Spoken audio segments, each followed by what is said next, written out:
Peace. Greetings to you all. It's your brother Naheem, BKA Lord Abba, AKA Mr. Just the Facts. Mr. Just the Facts. Family, make sure you all share the video out. Make sure you click like on the video.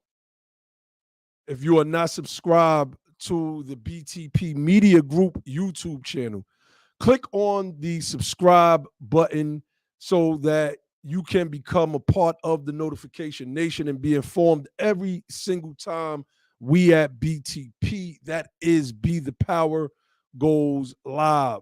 So today we are going to discuss anti-Black presidential candidate Vivek Ramaswamy, right? And what prompted me to want to have this discussion today was the video that came out of Chicago. I finally got a chance to see the video. Cash 504, what's good, fam? I finally got a chance to see it. BTP Corey is in the building. What's going on, bro? Afro Diaspora News, peace. It wasn't the video necessarily, it was the tweet. It was a tweet that he made, and it was the caption to that tweet. What's going on, D? It was a caption that he made that showed that he obviously did not learn the lesson that he said that he learned, right? And I'm going to play some of, I'll play that video, matter of fact. It was a video that was put up by Forbes. Again, make sure y'all click like on the video, share the video out. I know this is earlier than we usually go on, but I wanted to have this conversation and get it done. We got Sister Shanna in the building. Shout out to our Sister Shanna. Shout out to the whole Be the Power family. Everybody that's represented. Shout out to the United Sons and Daughters of Freedmen. Visit our website, usadof.org. That's usadof.org. I don't know if there's a more powerful informational website in this space. I don't think there is. I don't. Charlie Jacobs, what's going on, fam? So let me see. Where do I want to start with this? Because I want to highlight some things, right? When it comes to people that are on, I guess, political platforms or have political platforms, and they decide that their platform, particularly they're usually always Republicans, is going to be anti-Black. And we know the anti-Black sentiment based on, well, what these people say. In some cases, it's a bunch of dog whistles. And in other cases, it's blatant. And in Vivek's case, it's blatant. And I was hoping that the trip to Chicago, because I was in a Twitter space with a brother named Devin that's from Chicago, and he's out there in the barbershop building with Vivek. They're having the conversation, and I heard the brother say the view of Chicago that Vivek got is different, basically different than the one that he conjured up in his mind, that this was a place full of savages that just want to run around shooting people. Instead, he saw the community. He saw families. He saw men and women and their children and people that are not on a liberal agenda. They don't care about the liberal agenda. They care about their everyday lives. And the problem with the blind spot that comes in with a lot of these right-wing politicians is that they don't understand that a lot of times it is their actions and their rhetoric that pushes the would-be Black voters into not into, it keeps them there. They may want to change, but could you imagine if Vivek Ramaswamy, for those of you who are familiar with his platform, could you imagine if Vivek was to be the presidential nominee, and the only thing the left-wing media, who's, they're going to be rooting for their political party, which is the Democratic Party, they are going to replay Vivek's interviews on Fox News on the issue of reparations, et cetera, ad nauseum. So let me see. You know what? That's what I'll do first. I'm going to start with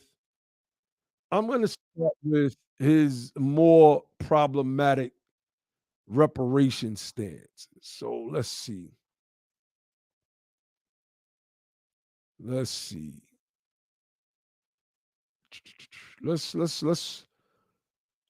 pull up his reparations. What is his stance on reparations? Let's go there first, because we see the same what about isms that we see with all of usually white right wingers.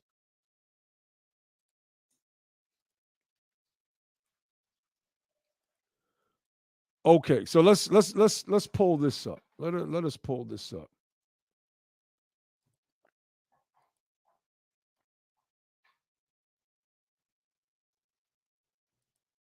Hold on 1 second, family.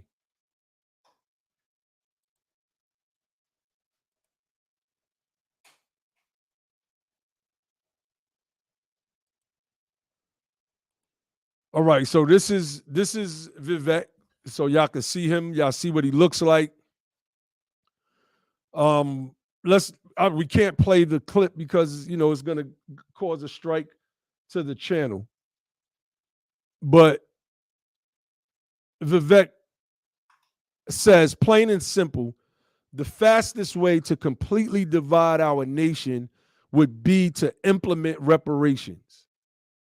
What about, we get that what aboutism that comes with people that are anti our people. Whenever it's us, they always bring in other people. What about the Japanese Americans? Because Vivek is not obviously from America, meaning his family immigrated over here, then he doesn't know that the Japanese Americans did receive reparations in 1989 with the Civil Liberties Act that was passed in that year. He said, what about the Native Americans? Vivek doesn't know that many Native American tribes received trillions of dollars in reparations, direct cash payments, and land from the United States of America since the early 1900s. He said, if we keep our eyes glued to the rear view mirror, we'll crash as a country. So basically, it's only bad to look back when it comes to black people if you are anti-black. That's when it's only right. If you're anti-black, then yeah, looking back is a bad thing. When it's for anybody else, well, then it's cool. So let's come out of that, and I want to go into another one of his tweets. I want to show the hypocrisy. We've highlighted here on Be the Power. We've highlighted here how Alexandria Ocasio-Cortez, in several interviews on reparations for the American freedmen,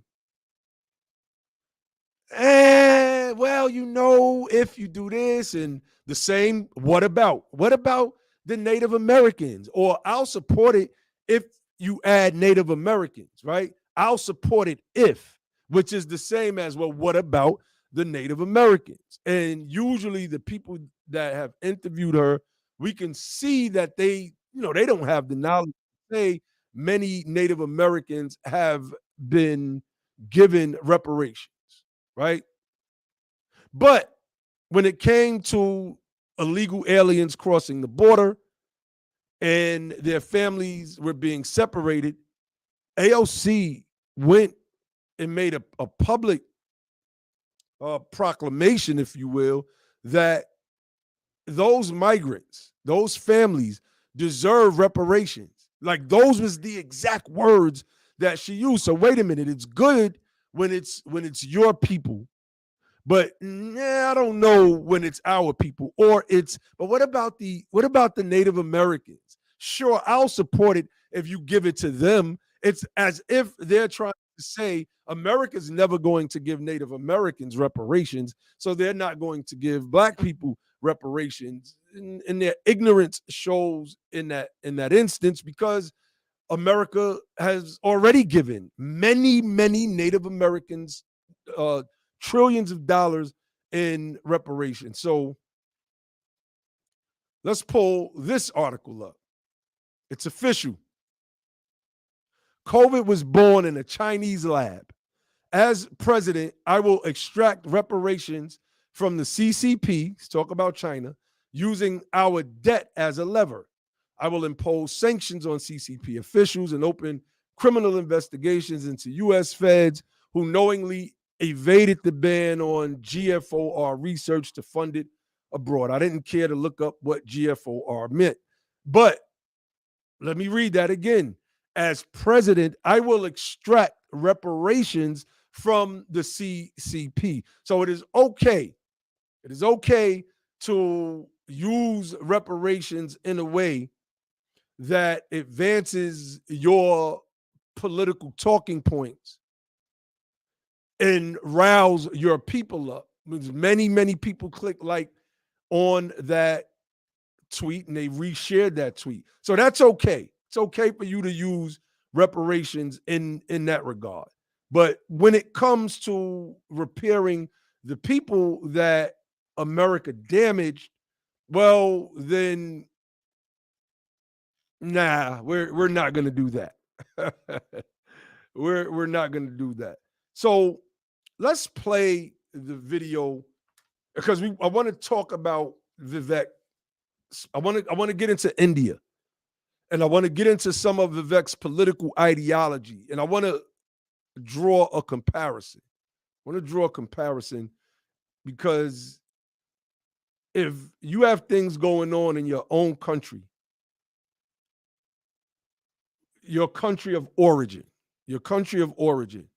that I can't say has not been resolved fully, because it is being resolved. But then you are looking over here in the United States of America with issues that absolutely have not been resolved with the purpose of thumbing your nose up at it, then that's not a good thing. That's not a good thing. So, matter of fact, let me do this. Hold on, y'all. Because I want to play the video of Vivek in Chicago. And then we'll start giving some breakdown into his political platform and all of those other things. I want to put an image up. It's the image of the thumbnail.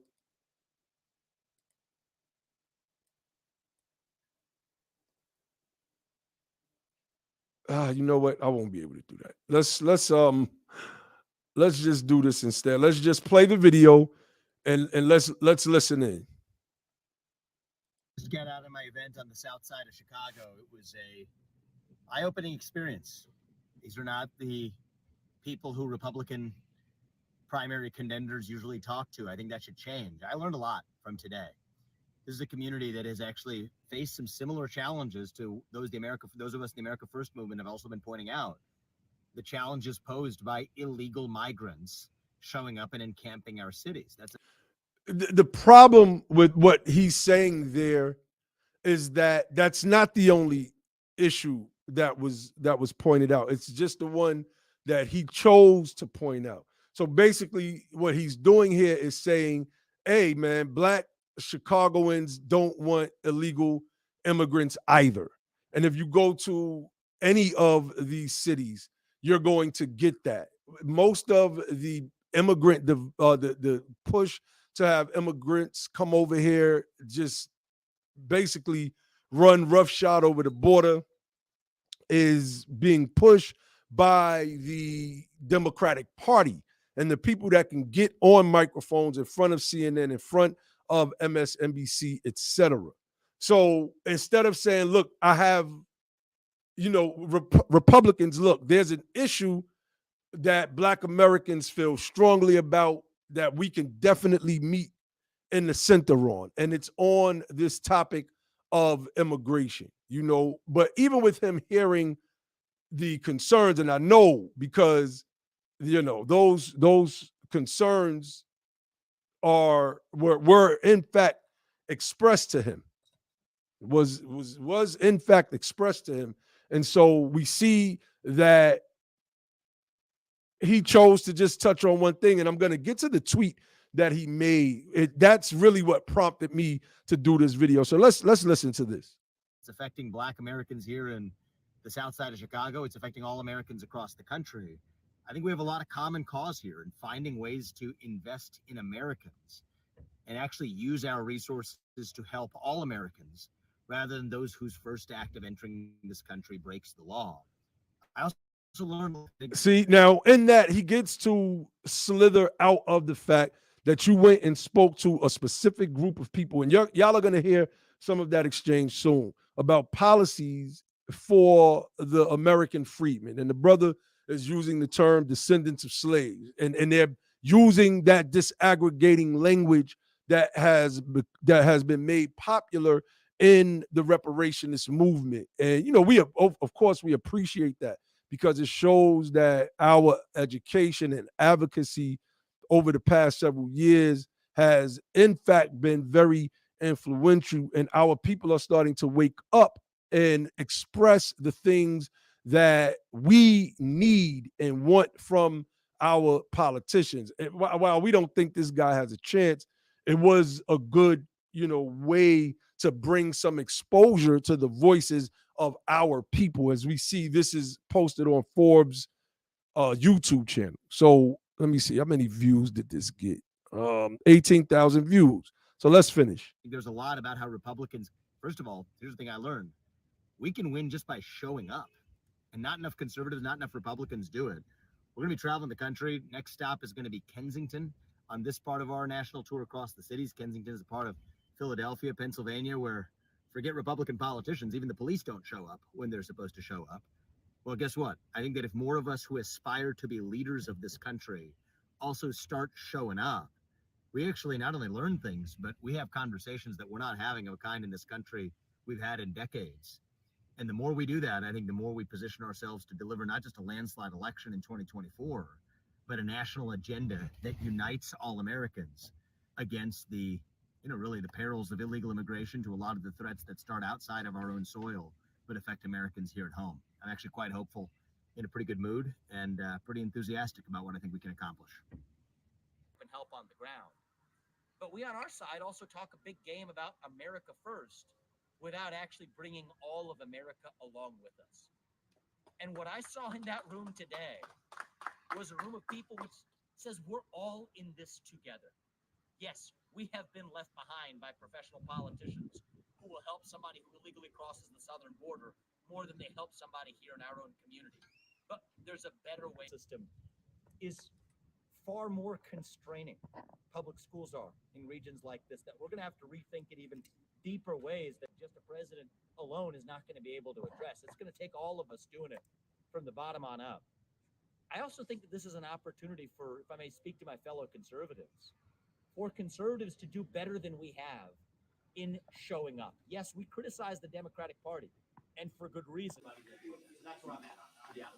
This is the last. I'm gonna digress after I say this. I need you, but in response to that, if you give everybody that same chance, some people that were not catapulted on the same platform are still going to be ahead of us. We will never close the wealth gap during the down. And when you say race, I'm not talking about race. I'm talking specifically about this. No. Descendants of slaves. That's not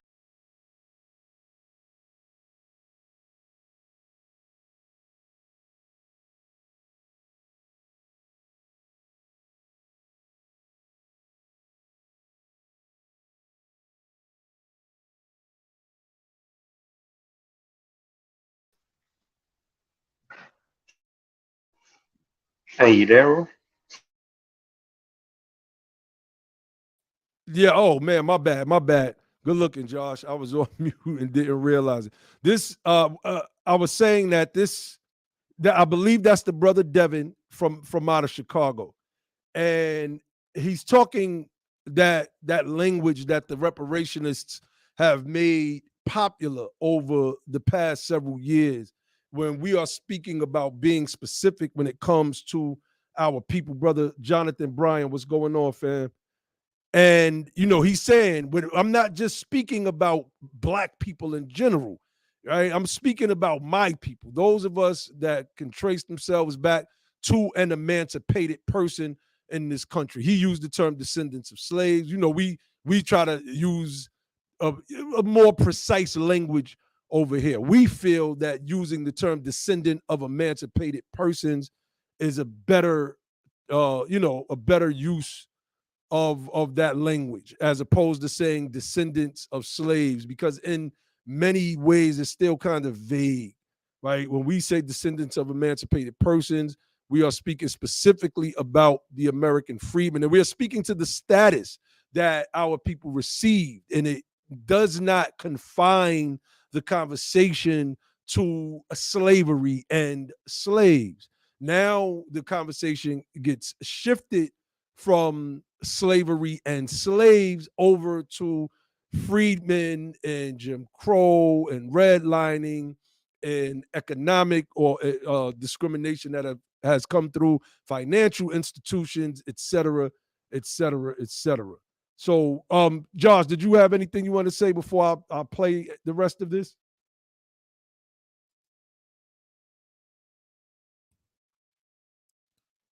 Okay, well, I'm gonna just let it play out. Not talking about black people, because you would come from. Let's bring that back, Slim.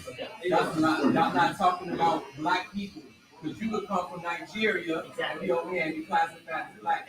And that's the people who benefit from. Right, but I'm talking specifically descendants of slaves, people whose ancestors, right, was on picking cotton, was being lineage-based reparation, was being lineage. Now you heard the brother in the background saying lineage-based reparations. Again, this is the language that the reparationists have made popular across the country. And especially, it ramped up in California when the task force chose to, when they voted, I should say, that that their reparations program was going to be based on one's actual lineage, as opposed to some broad, ambiguous race standard.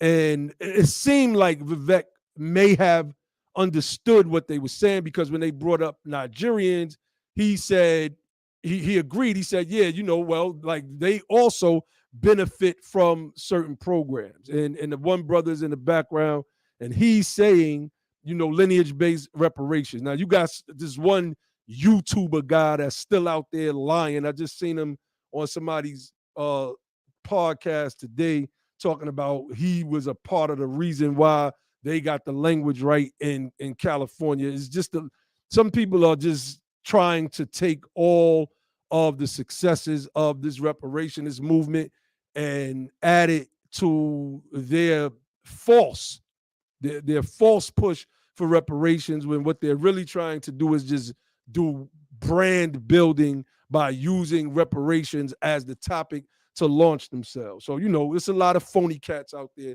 that are doing stuff like that. Josh, did you have anything you wanted to share based on what you heard so far? Yeah, to me, I think it was made really clear and evident on that Don Lemon piece that he did, which was he just it's more so about trying to send a message and signal rather than to actually give an ear or even appear to give an ear or even care about what we have to say. If you're coming to go to a barbershop like that, you're not trying to do that. You're not trying to, because what I found out on that Don Lemon piece, I don't know if we can play that. We'll probably get a strike for that. Is he just doesn't know what to say. He does not have base level knowledge on a lot of the stuff to even be speaking on it on national television. And the fact that he gets to speak on it, he feels emboldened to speak on it, it just shows a level of disrespect and how he just kind of disregards us as a people to be respected. You know, otherwise he would. What's up, man?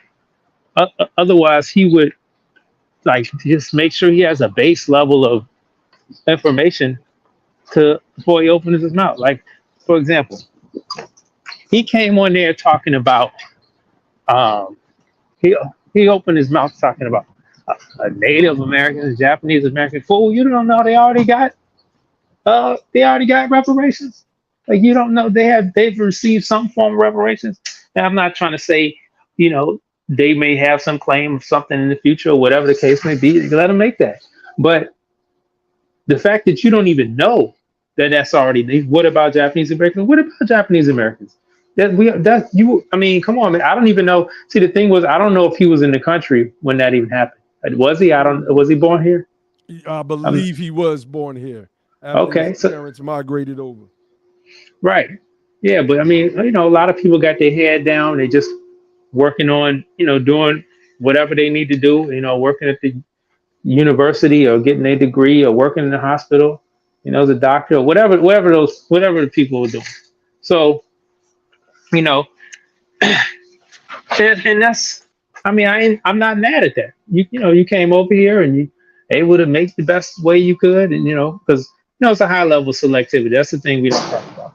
You know, a lot of times it's funny how I know we want to get into this, but it's funny how people want to compare American Freedmen to American Freedmen, the group that been through everything the brother in that barbershop was talking about, to people who were basically the elite or privileged or white people from their country. And, you know, they want to come over here and look at the bottom group here who went through the worst atrocities, you know, that everybody in the world acknowledges. But you want to say, well, why don't you, you know, we don't get anything and we basically just can continue to be stepped on. And then you want to turn around and come and try to have a serious conversation with me, or you think you can talk stuff in a barbershop, man, you will get fried. You will get fried. And that's you know, you gotta right. I shout out. Yeah, I shout out I got an echo coming from you, Ali. Let me mute you real quick, bro. You definitely shout out the people from Chicago that went and they asked questions and they had the conversation basically. And you see in the beginning of the video, Vivek says that, you know, he basically he learned something, but it's the tweet. It's that tweet that bothered me. So let's get through this video, y'all, and then we're gonna pull up that tweet, and then we're just gonna get into like a comparative model with the United States and India, and if what Vivek is saying over here matches up with the actions that are being taken in his country of origin. I mean, I guess it's safe to call that his home country. I mean, it technically is his home country. His name is Vivek Ramaswamy. Rama was an ancient Hindu god. Swami means Lord, right? Your wife is of your ethnic stock, you know. So it's not like you're that far removed from your home country. Peace, sister Antonia, OG Arthur Ward, brother Ian. I see you. I see y'all, fam. Make sure y'all click that like button, family. Share the video out for us. Oh, and support the channel. Y'all can hit that super chat. Y'all can send the cash apps to Be the Power.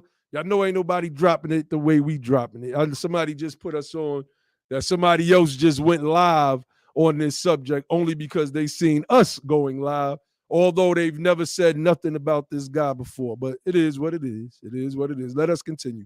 Recently in the news, I don't know if you have been saying, I don't know if talked about what the speed of your staff, but Governor Abbott has sent an influx of migrants. Yep. To Chicago. Yep, he has. This has been declared a sanctuary city, been a sanctuary city for a long time. Yep. I'm a Christian. I do believe in being a good neighbor, but I also believe in being a good steward. So a lot of the benefits that the migrants have been receiving, African Americans in this city have not been receiving the same type of benefits. When it comes to housing, when it comes to school, just when it comes to a lot of different perks and benefits. Yep. My question to you is, and the South Shore High School, as you know, is going to house possibly thousands of migrants, right? Yeah, we're going there next. A lot of our neighbors feel away about that. My question to you is how would you handle that situation? How would you handle the influx of migrants? Because we definitely don't want anybody to be homeless, but in a sense, also, we definitely want to make sure that we are criteria making sure that African Americans who have been homeless have top priority as well. But how would you handle the situation tonight? The way I look at it is, I don't blame the individual migrants as human beings. I'm going to preface it by saying that. If I was in their position, living a tough life in Honduras or Nicaragua or Mexico, maybe I'd be doing the same thing. But we live in a nation here, and we have to put Americans first. That's what it means to govern. So I would, Joe Biden, you got your new mayor here. They dance around this. I say we actually secure the border. We use the military not to secure somebody else's border halfway around the world in Ukraine or wherever else. Use our own military to secure our own border. And for people here whose first act of entering this country broke the law, treat them humanely, treat them respectfully, but you have to go back and come back through the legal process if you're going to come at all. And then the last piece was $7,000 a month per migrant is what they're spending. Those same dollars can actually be used to support development that helps Americans right here at home. So I think that if there's one wake-up call, if we can do this, if we can have baby formula and expensive sneakers and $7,000 a month for somebody whose first act of entering this country broke the law, that reveals that we can actually be doing more to help Americans right here at home, including.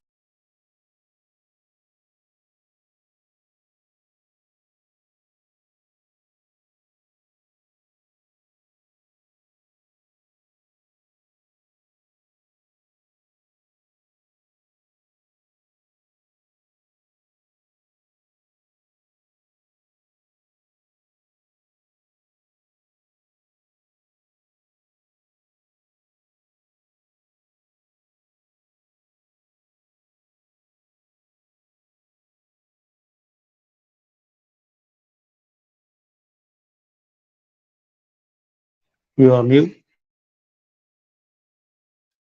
I am on mute. My bad, y'all. I keep doing that. My bad. My bad. I paused it here because I know I said we were going to play it through, but I wanted to stop there because if Vivek can make the observation that this government is peace, what's going on, Brother Shannon? That if this government is or can pay $7,000 a month per migrant, illegal, like these people are coming here illegal, getting new sneakers, getting shelter, food, benefits, basically the same type of benefits, obviously, that his parents had to have received. And we know that his parents had to have received some benefits because according to Vivek, his parents came over here with no money. And I'm going to pull that tweet up in a few minutes. I'm going to pull. Now, we know that that's not true, but according to Vivek, it is true because, that's what he wants us to believe, and we're going to dissect that. The point being, how is it that you do not then understand what we are saying when we're saying that our neighborhoods and communities are being starved of resources? Because there's never been in the history of this country where our people, the American freedmen, were receiving anywhere near the equivalent of $7,000 a month from this government. So I wanted to pause it right there before I played it through. I don't know if y'all want to touch on that real quick. Okay, so I'll play it through and then we'll go through the tweet and then we'll get into the rest of this discussion. Americans in this community in the south side of Chicago. What do you feel about people who say that Governor Abbott is using the migrants as political So to tell you, I don't like partisan politics very much, but I'm going to speak truth. It's Chicago that was calling itself a sanctuary city, right? Your mayor boasts to the country that we're a sanctuary, that we're the ones who are going to make people come. So I don't blame in this case the person who's saying that I'm protecting the residents in my state. If somebody else wants to say that they're a sanctuary city and then people actually send them, I think it's your mayor that bears accountability for that. I'm not blaming him for the I sake of actually blaming him. agree with him on that. I think that the citizens of this city can hold him accountable to say that, you know what, how about you look after the people who actually lived here and voted for you and pay taxes here and actually live here and whose families have lived here, rather than solving somebody else's problem somewhere else. That's where I think the problem actually rests. Doing business in China, I would ban.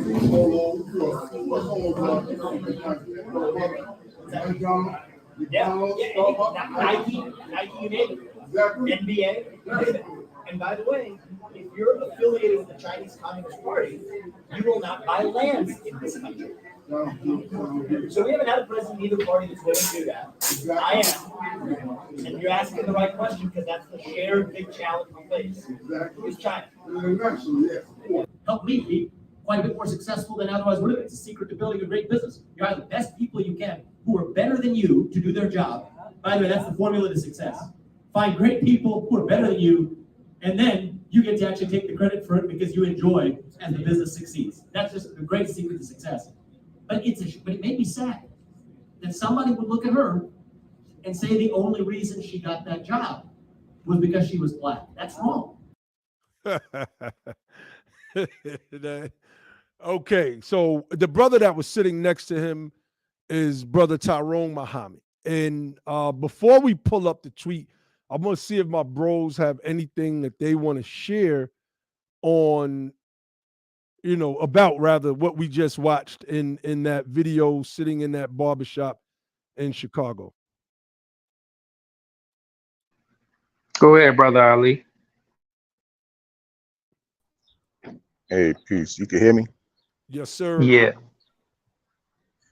You want to go, Josh? Okay, sure. Yeah, man.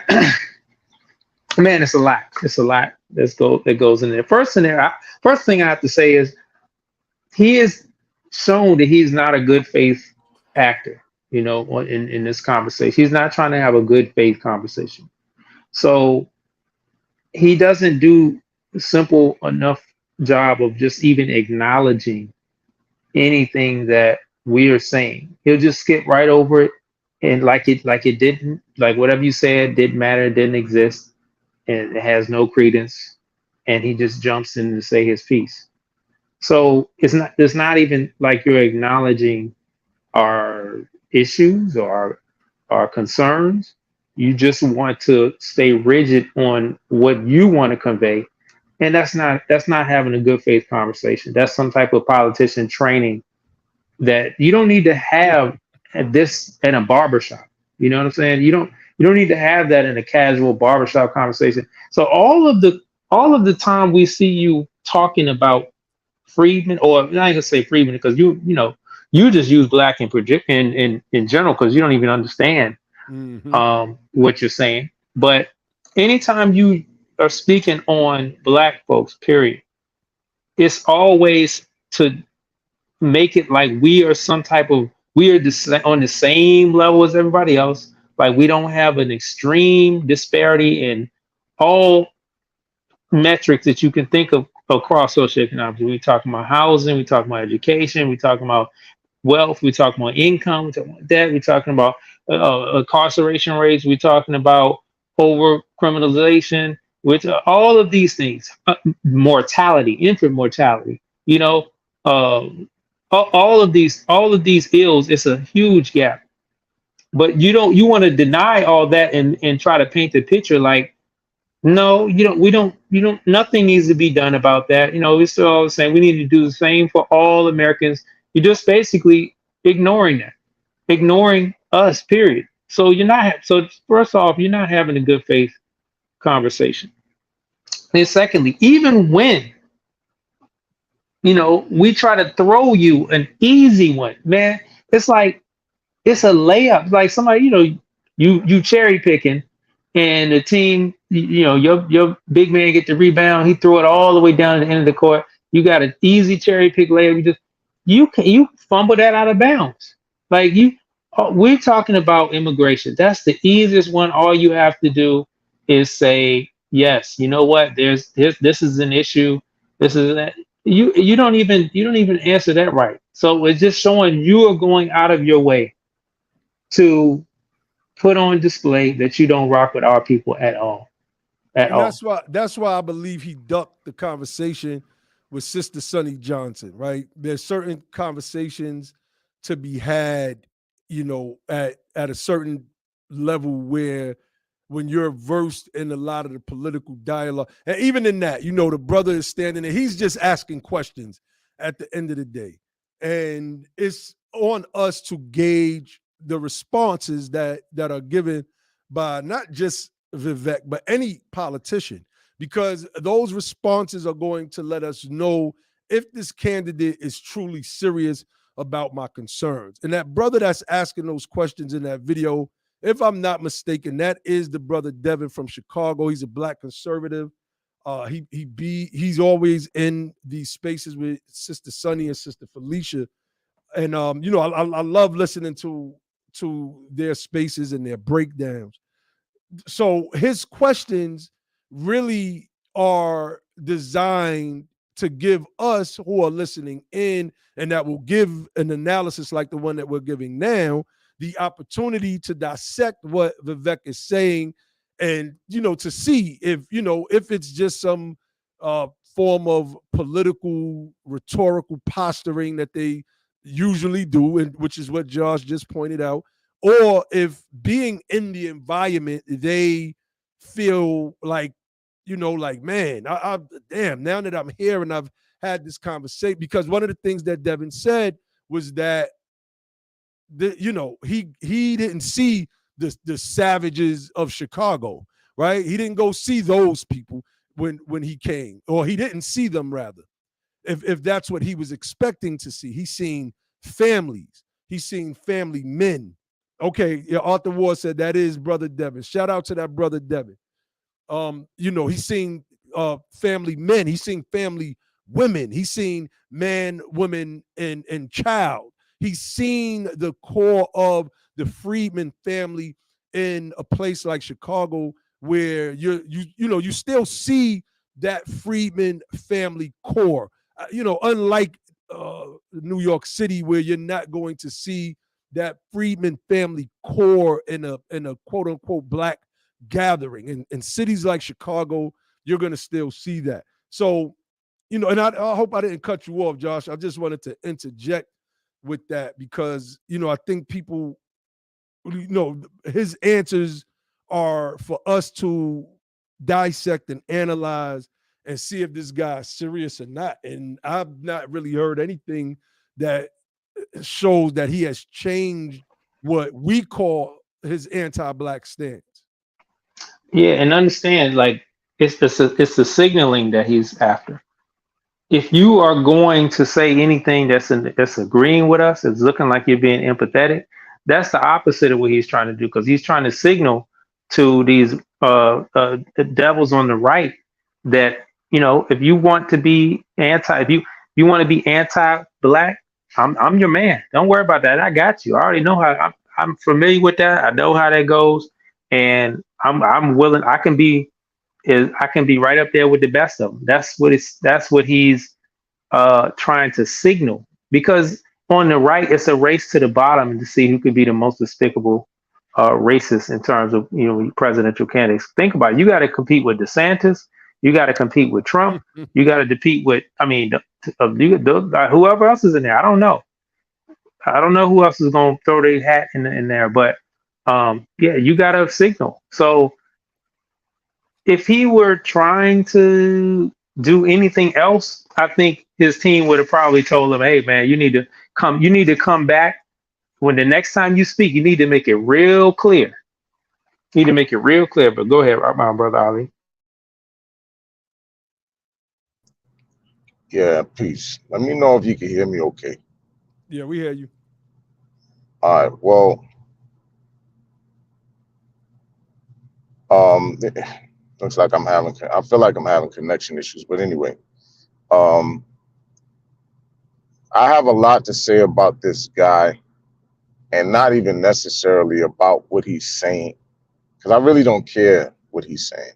Keep it all the way 100 with y'all. I don't care what I see. I have no understanding as Yeah, to you why he breaking up. even felt the need to go to Chicago to. Can he say it again? Yeah, you kind of breaking up, bro. Nah, he said something. All right. Yeah, you. I'll try again. Go ahead. Go to the next thing. All right, all right, all right. So as you all can see, this is a video that Vivek posted, and he said, "My parents came to this country I don't with no understand why I'm money." having connection issues with the headset. Shit's Yeah, crazy. mute out, Ali.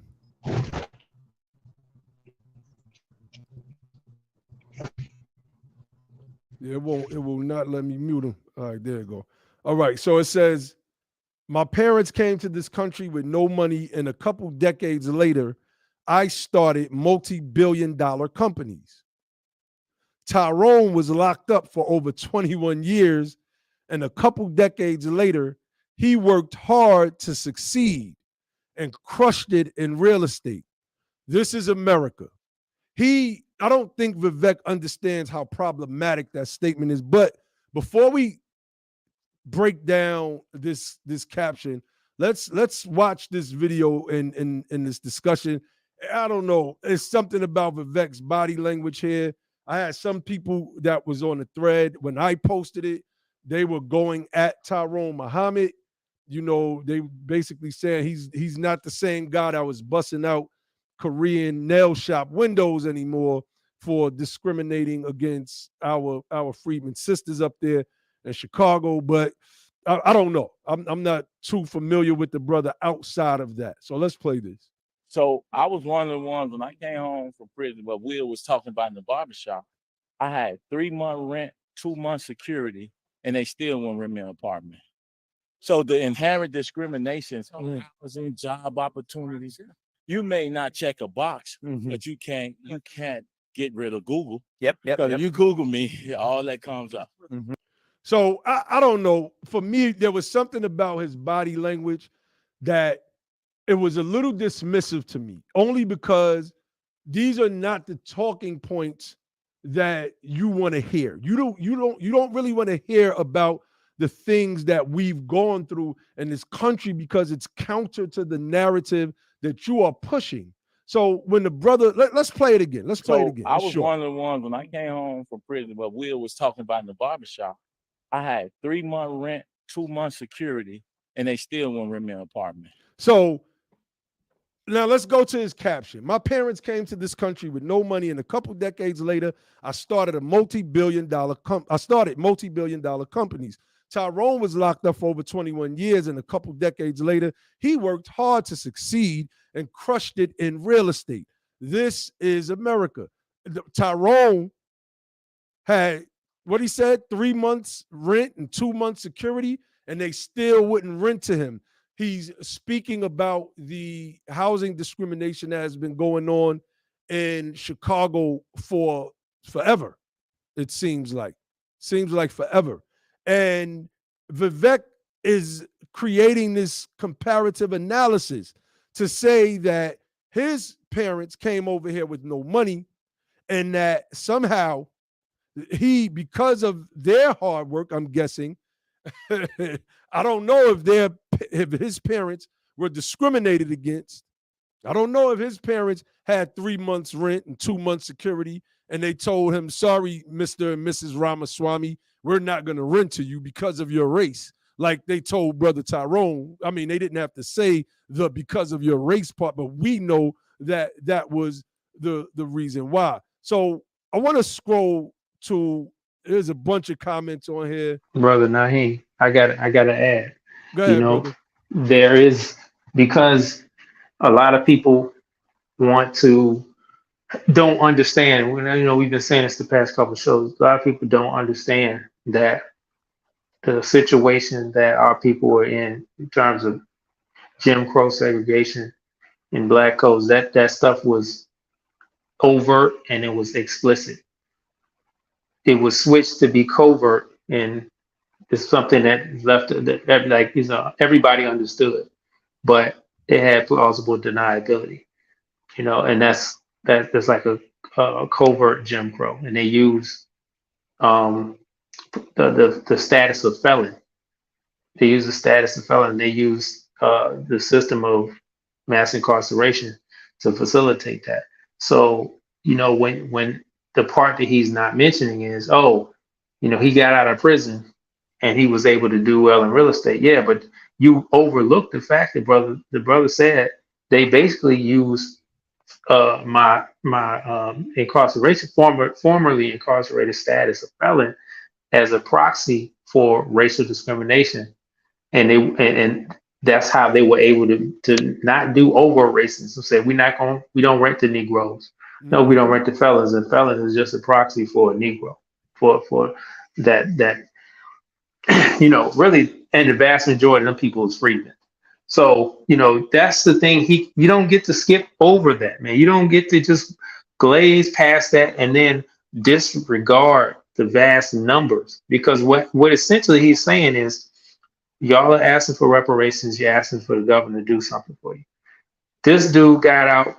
He overcame all these obstacles. He did his time, and then he was able to overcome the felon, the denigrated status of felon, and he was able to make some money.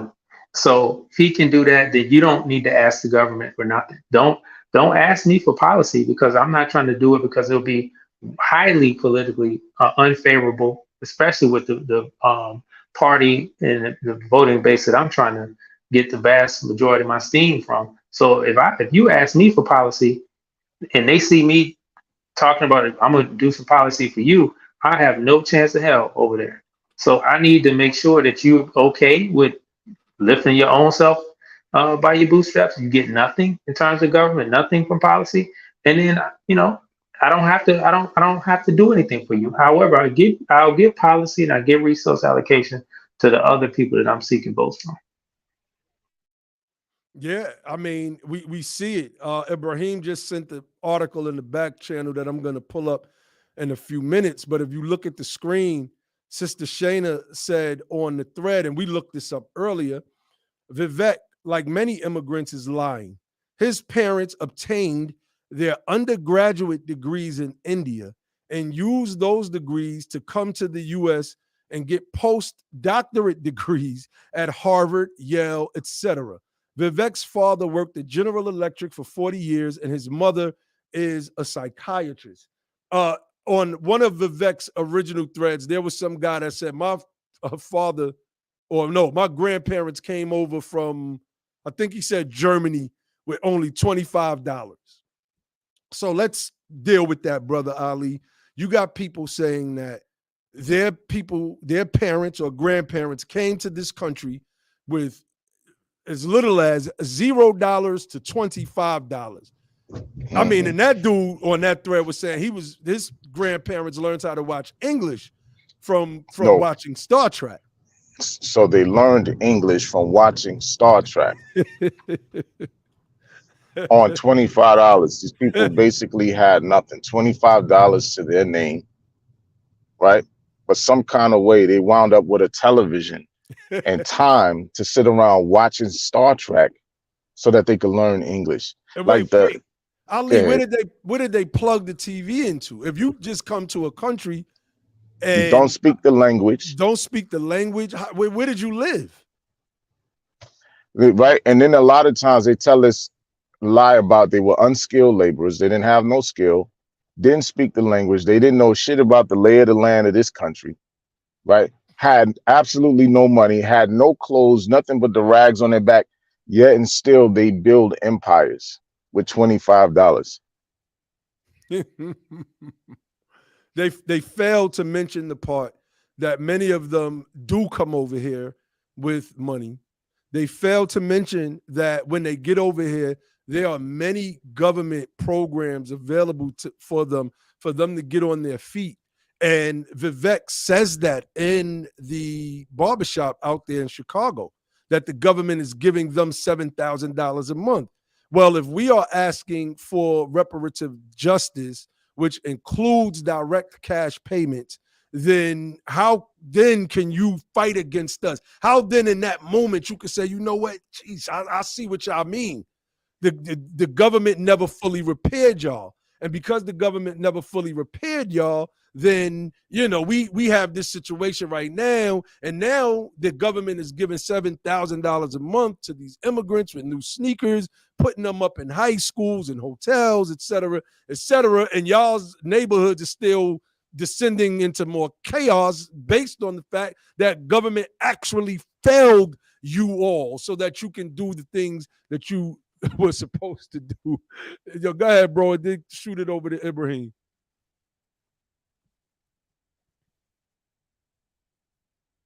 Yeah, Ali. Yeah, I think Ali is having some Yeah, he issues. might be Go ahead, having Ibrahim. What's it's going some on, brother difficult. Vince Jefferson? You know what's interesting is that brother Tyrone is telling you that he served his time, but he wasn't able to overcome his felony. You know, and that's what he means by, hey, I served my time, I got out here, I thought I was being successful, and then my felony just pulled me back. And it wasn't because I just had the felony, it was because of my, you know, I now I got a double negative status. I'm an American freedman and I got a felony. So they like, nah, we can't do nothing with you. And we know because I just put an article in there from the New York Times that showed white people with felons get more callbacks than black men that don't have felonies. So it couldn't just be the felony, right? It had to be somebody else that went with it, right? This story that all these immigrants is coming here with no money in their pocket, right? Everybody's telling the same story. Somebody got to be lying. Somebody got to be lying, right? You can come here without $1 in your pocket and a whole bunch of money in your bank account or a whole bunch of land and home ownership in your other country. Both of his parents came here with their undergraduate degrees. They came from one of the poorest country in the world, the country where the most people live off less than $2 a day, and more people than that live off less than $1 a day. People are starving on the side of the road, washing their clothes, doing whatever they can do to get some money, even if that has to be literally sell a limb. His parents came with 2 undergraduate degrees. Don't you know, per 2011 census, only 11% of India has an undergraduate degree? Both his parents had undergraduate degrees. Ain't that the same story Kamala Harris told? Mm-hmm. Right? Something India. about people coming over from India, boy. See, people don't understand what these policies do. You don't need no money when the government got your back. You don't need no money when you get 10 times the H-1B visas that any other country. There you go. Right You there. don't need no money when they gonna take care of you. They got you. Y'all ain't never went somewhere with your buddy. He said, I got you. And his word was gold. You don't need no. I did a whole Vegas trip. My guy said, I got you. Don't even worry. Plane tickets came to the email. Everything was paid for. All I had to do was buy a couple of meals when I was there. Right? Go with the clothes on my back, basically. And this is just my buddy. This is the American government had mapped out a roadmap for them that said you don't need no money. Now we know from here to equality that most of these immigrants don't come here with nothing. It's a lateral transfer. They already own land. They was already business owners. They already had success back in their country. Now that's one aspect of it. The second aspect of it is they come from an extreme caste system. And it's interesting because we not only hear this from the India community, but we hear this from Nigeria, another place where they come from an extreme caste system. So you get these people that come from the top. They already understand how to treat people like dirt and walk over them. They already understand this. These are the fundamental concepts to be successful in America. They already understand elitism and how to ignore somebody's suffering and minimize it. And that's all. Powerful point. That's all Vivek is doing. That's all he's doing. Understand, he knows who to talk down to and who not to. This man is over here because legislation that was passed on the backs of American freedmen during the 1960 civil rights struggle. That's the only reason he's over here. Then he comes over here and joins the party that didn't pass the legislation but tried to fight it. At every corner, they tried to fight it. And I'm not saying all Indians over here should be Democrat. That's not what I'm saying. But I'm saying, how did you end up far right when the far right didn't even fight for you to be over here and still don't fight for you to be over here? And if they had their way, they would cut your water off. What does that mean? This man don't care about the people in his own country. So why would he give a damn about us? And that's what we got to see, man. A lot of and this is not just him, right? Some of these people look like us. Some of these people come from the African continent. They come from everywhere across America. It was interesting when Afghan was doing the extraction. They said we got to get those who've been working with us, who are American citizens but never been in America, out first. Basically, we got to get the people that turned on their own country first. They cool. We got to get them over here first. They was priority number one. And then we can get the others later but we got a lot of people over here that's been around with us since we've been over here. They turned on their country. They good with us, they're verified. And if we can get the others later. These people are liars, man. You came over here, they didn't come over here with $1. Okay. I don't believe it, but even if that was true, okay. What did they come with? What promises did they come with? What status did they come with? Did they get refugee status? Were they H-1B visa holders? Or did they have something else? Did they have a job waiting on them? Did they have housing waiting on them? I know they got different government benefits, like these people do so well, they get to say when and how much welfare they'll take.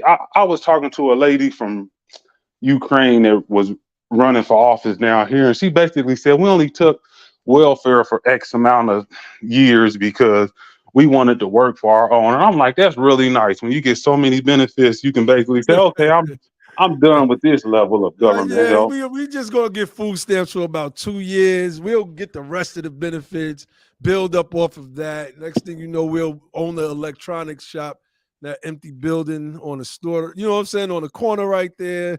We'll build us an electronics shop and go from there.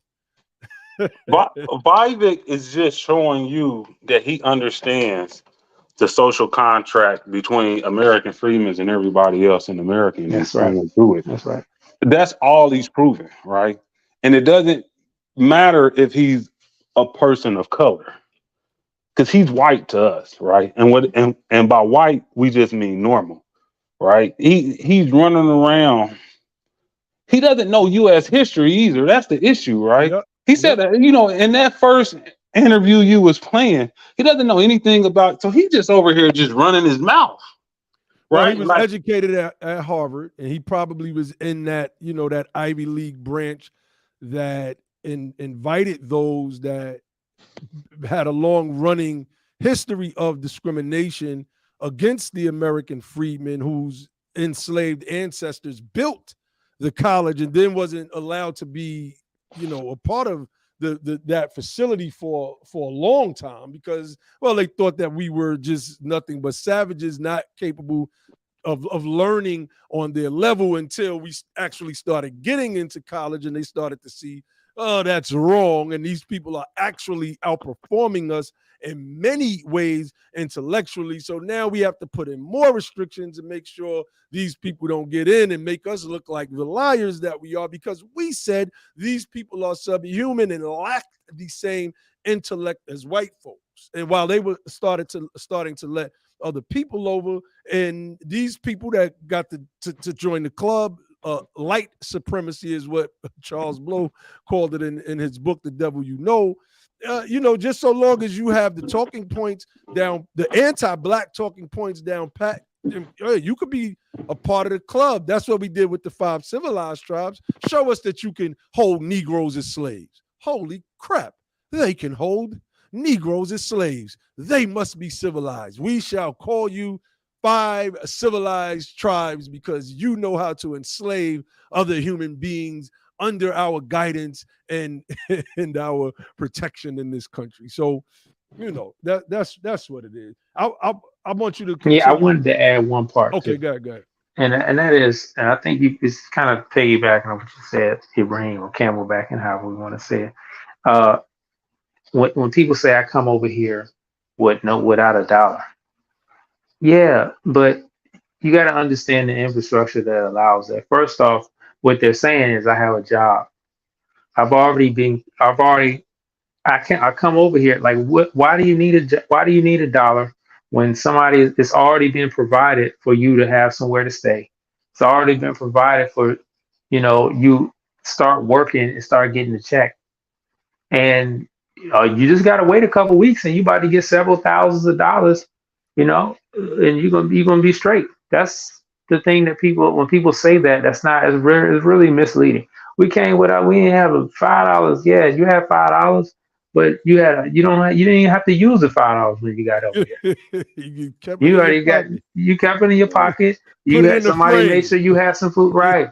And they made sure you had some food. They made sure you had a place to stay. They made sure you had transportation. You went to work. You weren't hungry. You did what you needed to do.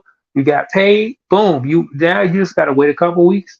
I mean, stack you a couple checks. You get your own spot because you were living in people's bedroom and floor or couch or whatever. Now you get your own spot. Boom. Then the next year you get your own car. You bring your wife over. Because you had like a wedding before you left, and the wedding had like 5,000 people at it. So you had more than $5 then.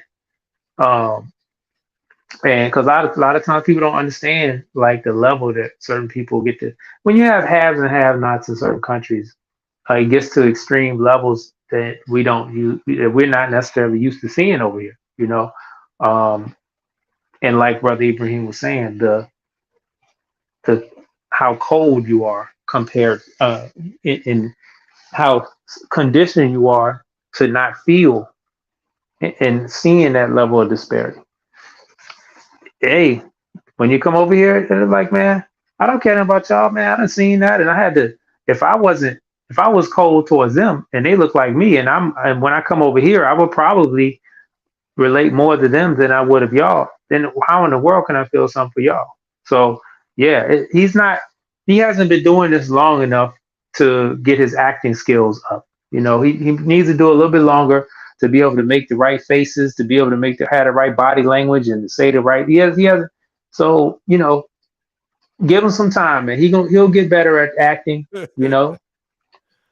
I pulled up this chart because I wanted to show what is being called key disparities between Asian American groups. I forgot the source where I took this from. I always kick myself when I do have to pull this up, right? But one of the things I want to point out, right, at the very bottom, says Burmese. So we see that Burmese Americans who fall under the Asian American racial classification, their income is between 40 and 60K. So I guess we could cut that off and say that their income is about between 40 and 50K, right? If this is the middle point right here, then we could say that Burmese income is between 40 and $50,000.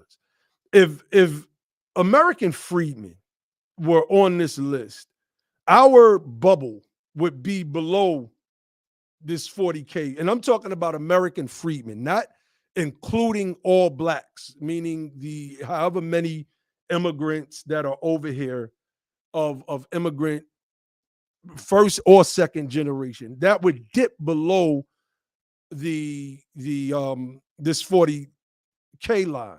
You start to go up, we start to see all of these different people at the 60K line, Native Americans. So the Burmese people are the poorest of the Asians, according to this graph, and yet they still have more net worth than American freedmen who've been in this country for forever, right? So we see Native Hawaiians, we see Hmong, Vietnamese, yada, yada, yada. We see Koreans, we start creeping up into the 80K mark. Above the 80K mark, we see Chinese, Japanese, Pakistanis, Indonesians, Filipinos, and Taiwanese.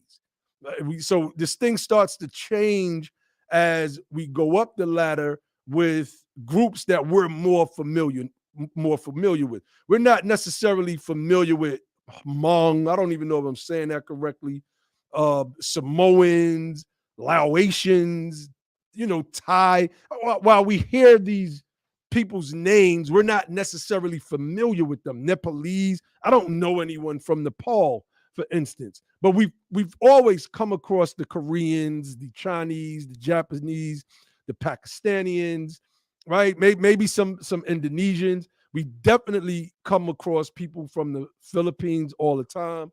I wouldn't say Taiwanese people we come across a lot. That's why their bubble is so small. But yet and still, look at where they're at on this chart of this income chart. So, but look at who sits atop this chart.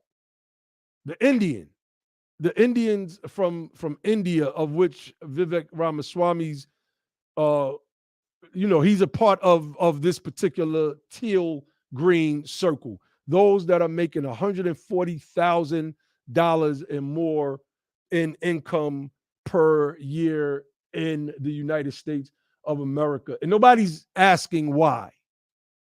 And the assumption is that obviously these people are either smarter than us, they work harder than us.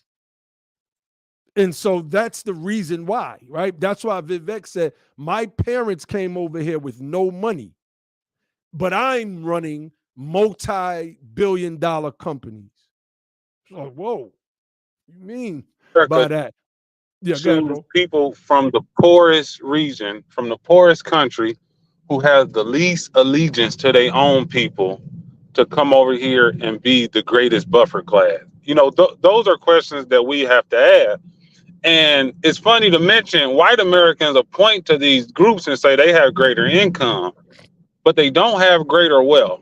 So they make a whole bunch of money and a whole bunch of money get taxed, and they get these jobs off H-1B visas that would pay somebody with a STEM degree that got their education in America $120,000, and they'll go through some type of certification class and they'll get paid $70,000, which allows whoever owns the company to save $50,000 per employee and increase the bottom line of the company and make a whole bunch of money, right? But then somebody like us would be excluded from having that job, right? Not only because they would have to pay us top dollar, but because we couldn't even take the certification classes because it's geared towards a certain status. And they get to just eliminate us out. It's just cheap labor. It's just cheap labor for white capital holders. And it's another way to get a group to do more work for less pay. And that's how they just lock us out of the whole situation. It works for everybody but us. It has nothing to do with intelligence. It has nothing to do with hard work. Like I said, 8%, these people have 8% undergrad degrees in India. We have 17%. America Freeman is 17% of us have undergraduate degrees. I think America is about 25 to 30% white America, somewhere around there. I think in Indiana, I think whites have about 30% of whites have undergrad degrees. So it's not a lot. We can increase those numbers over here if we invest in America, but why would capital do that when you can just get cheap labor? And especially if you can get cheap labor to a people that's conditioned to disregard their own people and not have any allegiance to their country, but have an allegiance to a Western society. A Western society that has a extremely negative history against them. Winston Churchill starved them out and let them die when he didn't have to. Hundreds of thousands of people just starved to death because he felt like appeasing his friend. And you come over here and have an allegiance to the Western world? Like that's crazy. That's sick. And we don't ever think about this stuff. And Vivek isn't going to talk about this.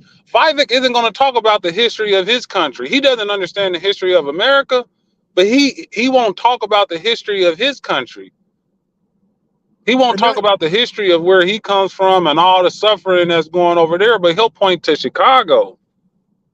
However, people are living in Chicago, it's 10, 20, 30 times better than the people that's living in the city that you come from.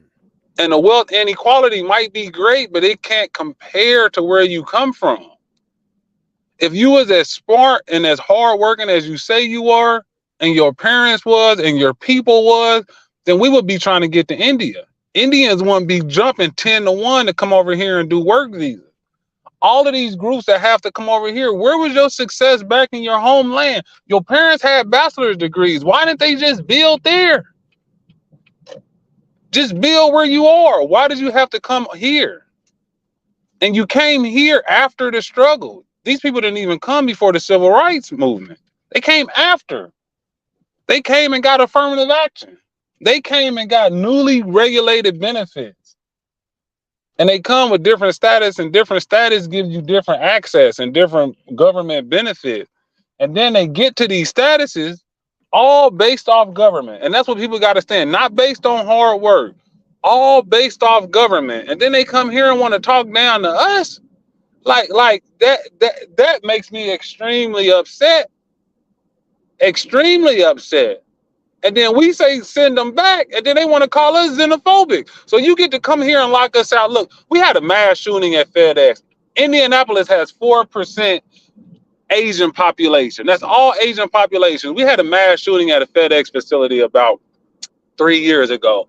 And what you found out is that 92% of the FedEx facility employees was Asian Americans. Most of them was from the India area, right?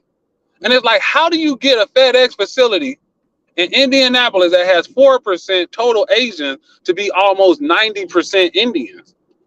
Somebody was discriminating heavily. But even if we say something about it, they call us xenophobic. Man, this is insane, man.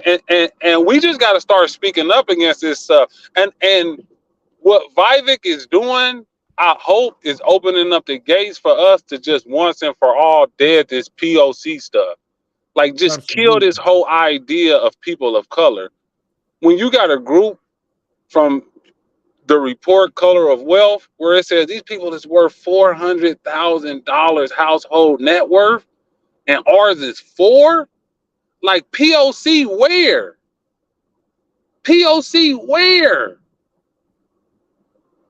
Like, come on, man. These people is worth 100 of our families, and we've been here longer, and we built this. We built this country. Maybe it's something wrong with us, Ibrahim. Maybe it is.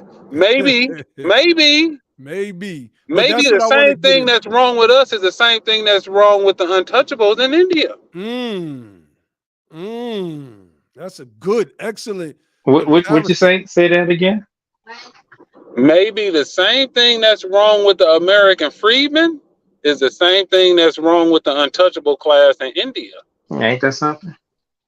That's something to ponder right there. That's right. And you know, obviously he's not from that. He's not from that group. He's not from that group. See, now, show me all these people hitting these numbers. Are they from them? Are they from that group? Probably not.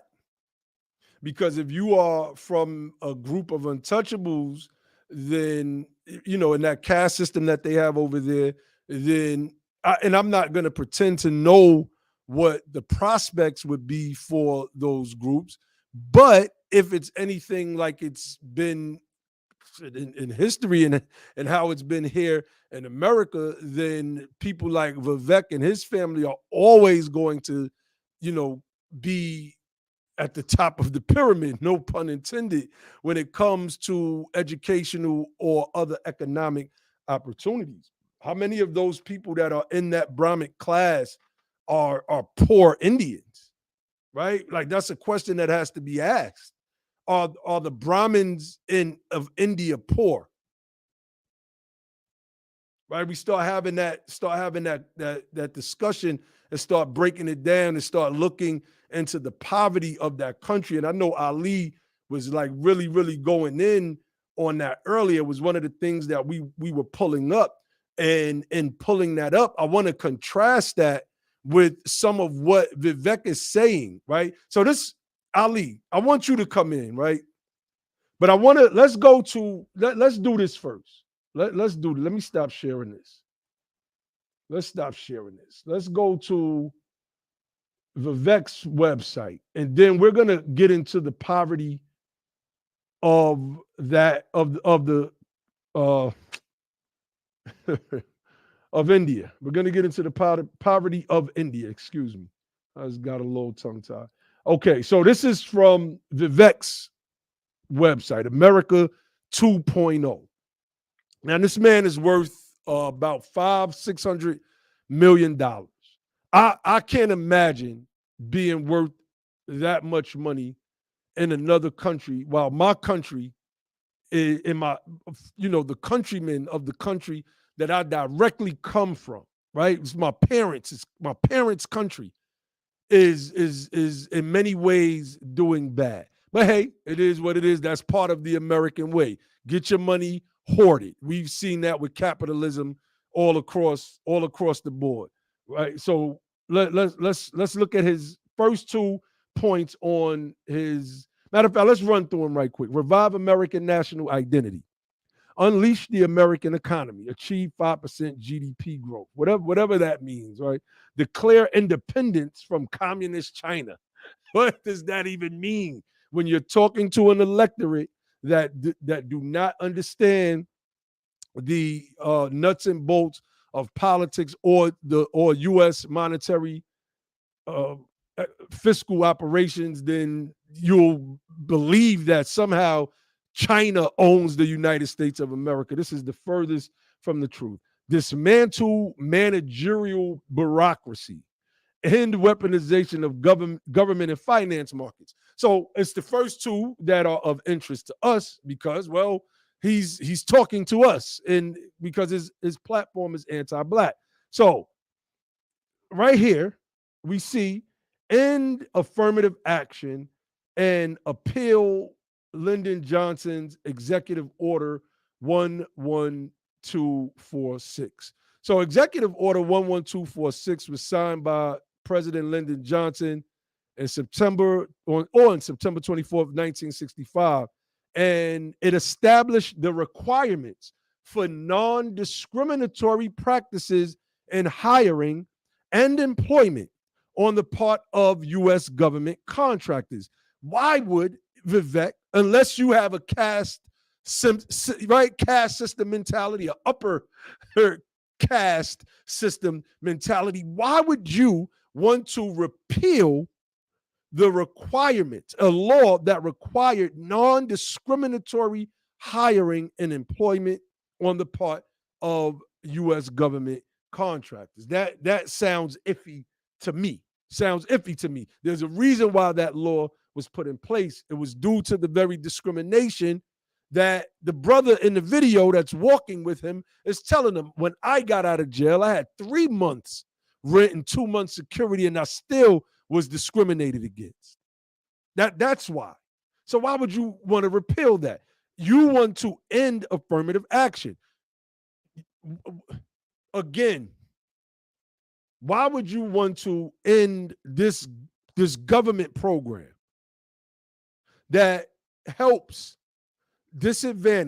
socially disadvantaged American freedmen? That's who it was designed for, and that was the only people that should have benefited from it. But white women were the largest benefactors of affirmative action, and you're not going to say, well, the reason why we don't want to end affirmative action because blacks don't benefit anymore, it's going to white women. He's not going to say that. He's just not going to say that.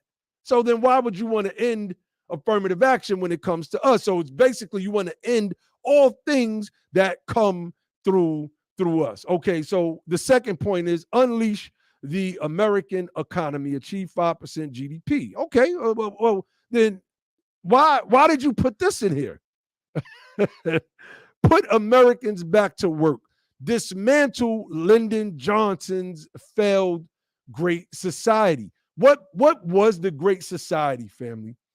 The Great Society, and I'm on history.com, the Great Society was an ambitious series of policy initiatives, legislation, and programs spearheaded by President Lyndon B. Johnson with the main goals of ending poverty, reducing crime, abolishing inequality, and improving the environment.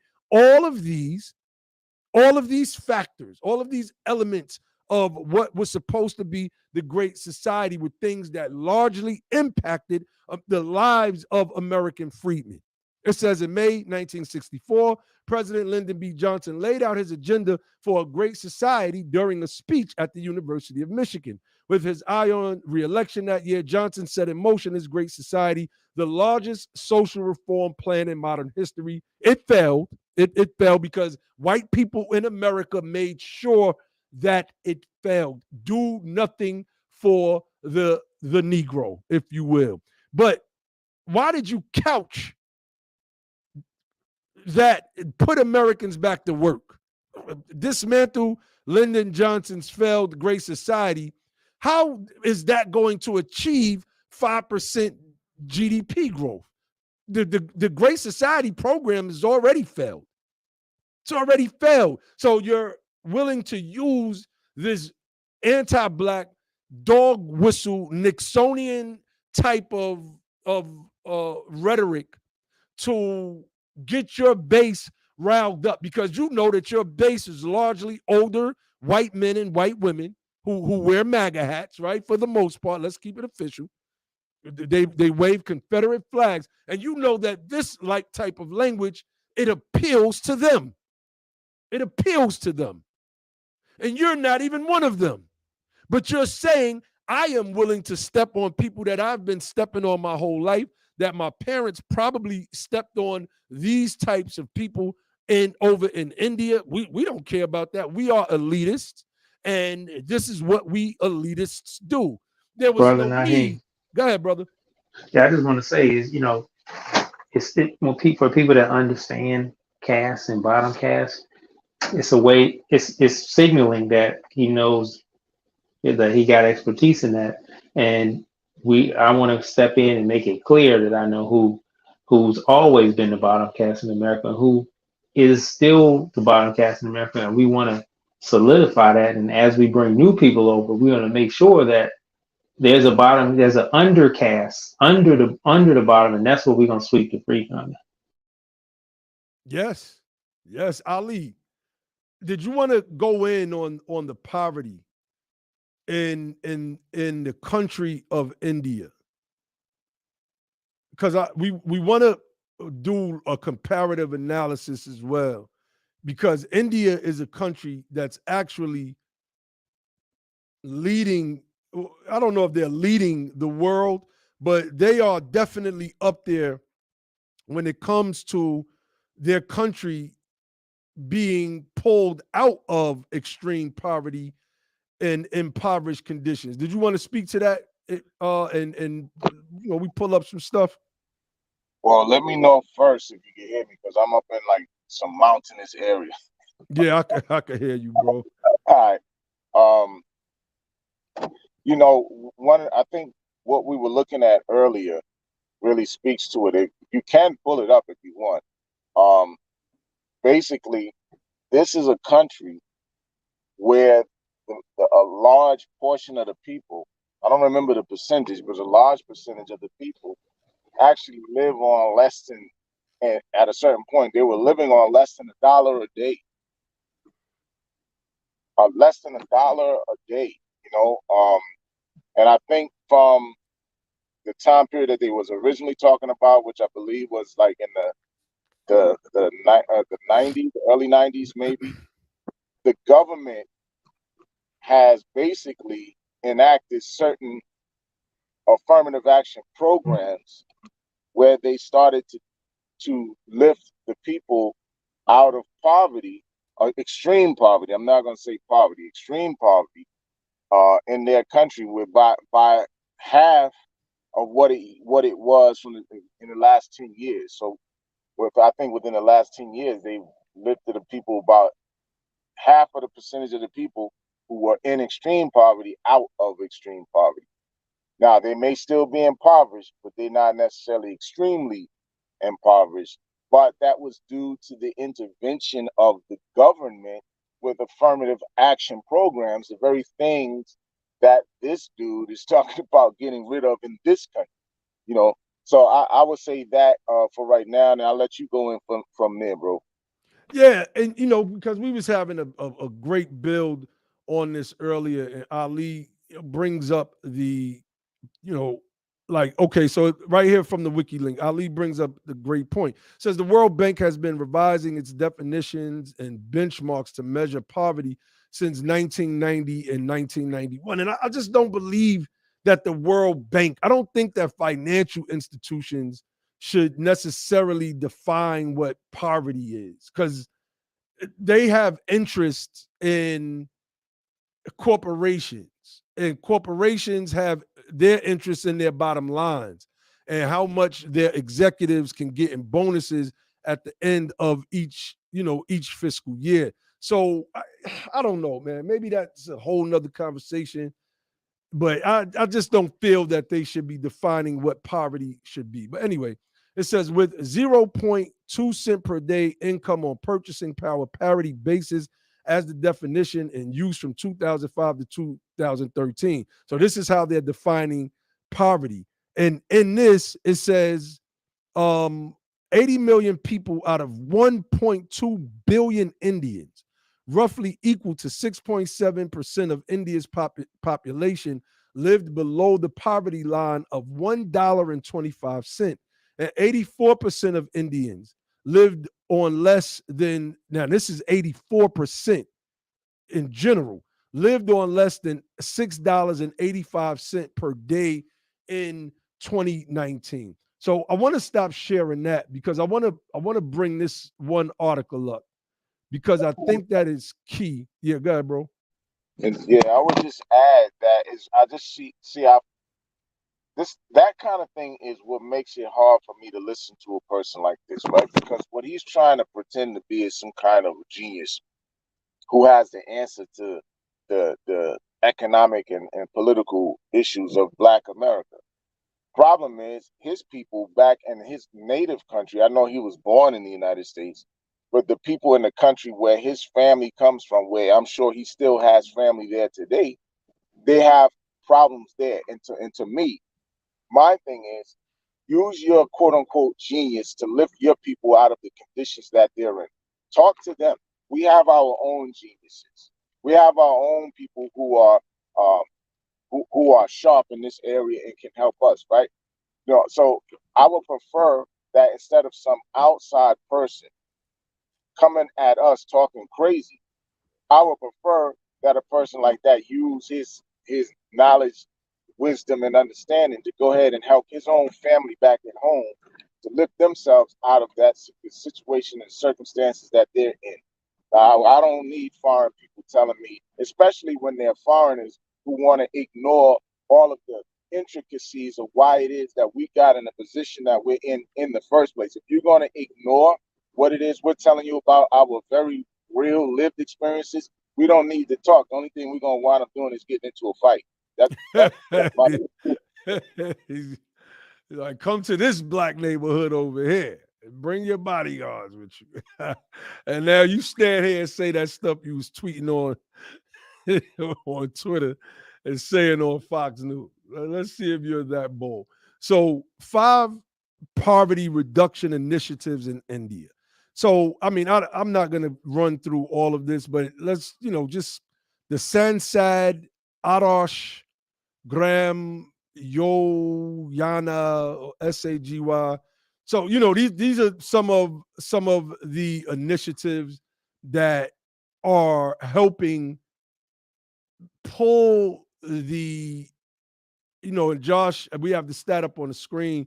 Josh shared with us in the back channel. 24% of the world's poor is in India. That's and crazy. huh? So that's crazy. That is That's crazy. And Mo got a nerve to come lecturing us, man. That's wild. exactly. The foreigners can't come over here lecturing us. You just can't. So number 2, I can actually read this one. The National Rural Livelihood Mission. The Ministry of Rural Development started National Rural Livelihood Mission in June 2011 to provide the impoverished with a stable monthly income. Unemployment serves as one of the many reasons for poverty in India. In 2019, more than 75% of households in India did not have a stable source of income. One thing that I'm learning about these programs is many of these programs are government sponsored. And through the government of India, they are using these particular groups and initiatives to help pull these people out of the poor conditions that they're in. China has recently, over the past several years, undertaken such a program to lift their people up out of poverty. It's like they decided that, okay, we've built up enough billions and trillions of dollars. Now we're going to start to build. They had the rule where you couldn't have more than, I think, 2 children at one point, and a bunch of initiatives that they chose to reduce population growth so that they could, obviously stop expending resources on these people until they were able to build up their economy. The United States of America literally prints money on demand. It prints money on demand. Most of what we believe about this government's monetary operations is false. They're lies fed to us by politicians, and modern monetary theory blows the whole lid off of this lie. And one day we are going to give a breakdown right here on Be the Power. And, we're going to shut that argument down once and for all. We've already interviewed the father of MMT on the Be the Power channel. Go check out our video we did on the BTP channel, the main channel, where we are interviewing Warren Mosler, right? And one day we're going to get into Stephanie Kelton's book, The Deficit Myth. We're going to blow the whole lid off of this thing. I say that to say, if the country wants to do more, it can do more. It pulled coronavirus money out of thin air. It pulled it out of thin air. Didn't cause any inflation or any of that. And the people that complained about the inflation period that we went through after the economy opened back up, it was because there was a shortage in the supply chain due to workers that did not feel like they should have the government force them to take the COVID vaccine. And so we had supply chain shortages. We had issues with truck drivers who didn't want to take COVID-19 shots, etc. Like, there was a bunch of things that contributed to what we're feeling right now. I was in the supermarket the other day in the frozen vegetable section, and I took a video of it. I meant to share it, and the frozen vegetable section was empty. And I hadn't seen that since last year when we were going through the food shortage crisis, right? Supply chain issues, which signals that something else is going on in the world. It's not just this American thing. It's not just Joe Biden's fault, right? They just want to keep saying, Joe Biden, because that's what they're supposed to say politically. But there's other things that are happening. And for us reparationists who are pushing for reparative measures, if we've already had very little, how does that look for us when we are trying to, climb up out of the holes that this country put us in? Because to say anything other, Brother Ali, is to say that we are simply not hard workers, that we are lazy, that we don't want to get ahead in life, that we enjoy the criminality that is birthed out of poverty, etc., etc. And I pulled this chart back up because, well, this chart shows that Black people in 2010 dipped below the $40,000 income per year mark, while Indians, they had a dip too. Asians, let's just say, they had a dip too, but their dip only went below the $80,000 mark. Do they work harder than us? Because when I go to factories, bro, I don't see Chinese workers in these factories. I see people that of Asian descent that are executives that got their education, like Vivek's parents did in a whole other country where college was affordable, one, and two, they did not have to face the rigors that we have to face. We don't have to, like, and I can pull that up. Did you want to speak to that, Ali? Yeah, that's a fact. It's not about working hard. They're gonna say it's about working smart, not hard. That's why everybody's always pushing, education, because they're trying to say, basically, if you are an educated person, you have a higher likelihood or better opportunity to make or earn a higher income, right? And understood, granted, granted. But at the same time, again, use that with your people. Educate your people, because the majority of them people over there living in poverty is ridiculous, right? And so all of the genius and all of these great ideas that you have, you could be using that at home. Use it at home. Nobody asked you to come here giving us lectures. And basically, at the end of the day, what this man is looking for, and I'm sorry if I'm going off, man. What he's looking for is a pat on the head from these racist whites in the Republican Party, hoping that he'll be able to get some seat, because he's not going to be the president, right? Let's just be clear about that. They're not going to have him as the representative of their party. That's not happening. But whatever it is he's looking for from them, and trying to get a pat on the head by talking down to black people because that's the American way, that's what he's doing. But ultimately, he has to understand that we're not asking him for his opinion. Nobody cares about what he thinks. And basically, if he's just going to be offensive and ignore all of the actual facts of history, of the things that happen to our families, the things that continue to happen, how those things generationally affected our families and still have ill effects on our families. So if you're going to just ignore that, bro, there's no civil discourse to be had, as far as I'm concerned. And I'm just really tired of our people always having smoke for each other, but will allow a person like this to come up into their community in Chicago, of all places. All right. We already know, and I'm not trying to throw no stereotypes at Chicago, but Chicago got black people in Chicago, got smoke for other black people in Chicago. But you let this dude who's running around the country talking slick come up and You breaking up, bro.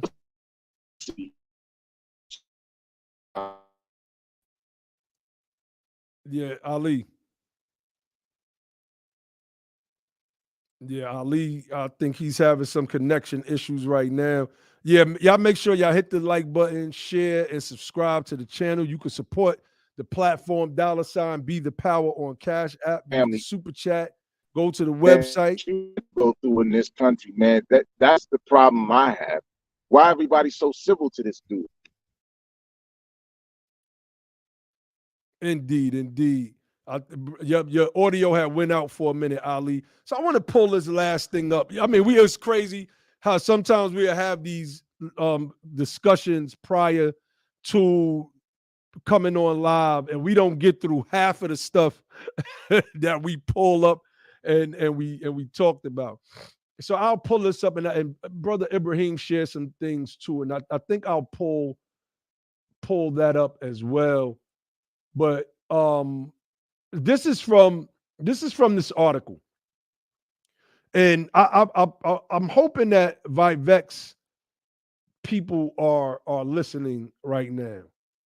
I'm hoping that his people are listening right now, because he's trying to end affirmative action.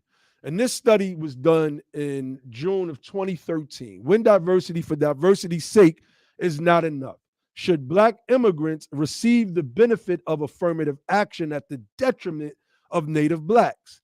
So what Vivek has done is he's been handed off this football of disinformation about American freedmen and affirmative action. It's been a right-wing issue only because it was something like the Great Society and all of those other safety nets that white folks were able to use to build themselves a whole middle class off of in this country.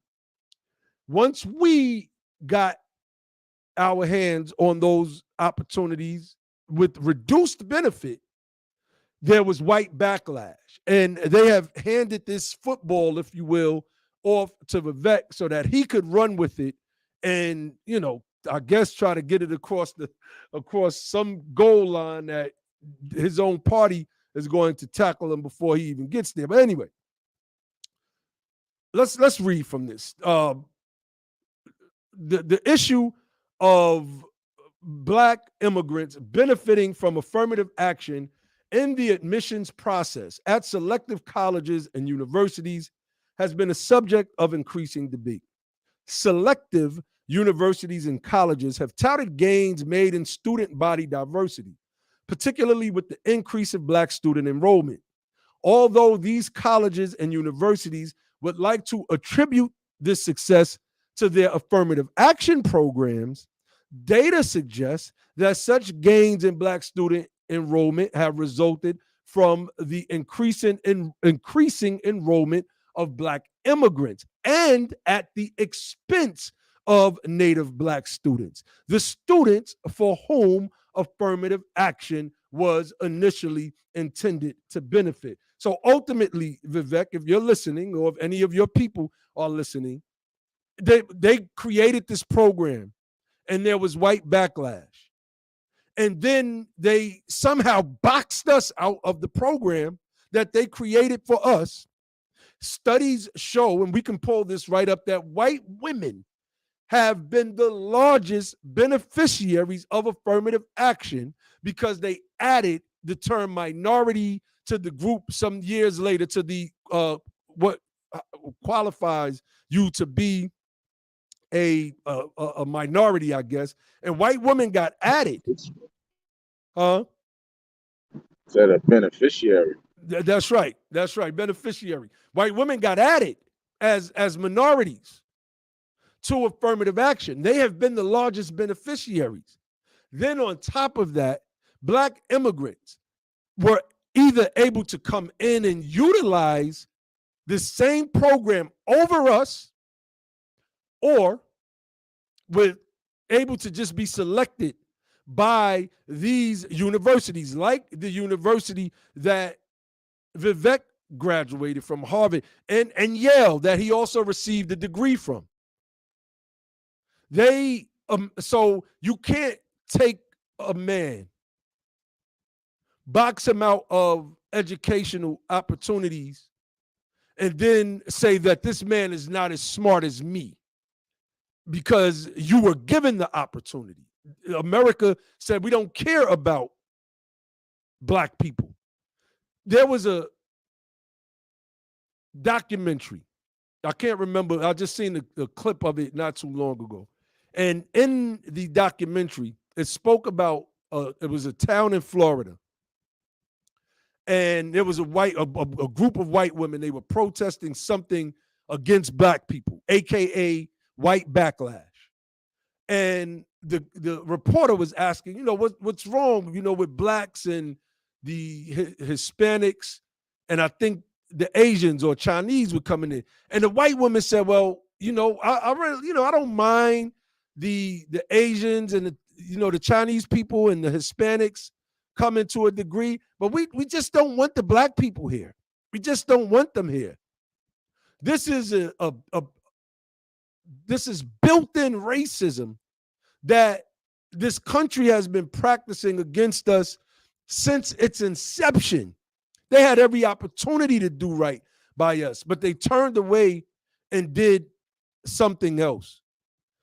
There are more billionaires in this country, right? Let's get into that before we get up out of here. Let us get into the billionaire class in this country, because I want to close this out with some sobering facts.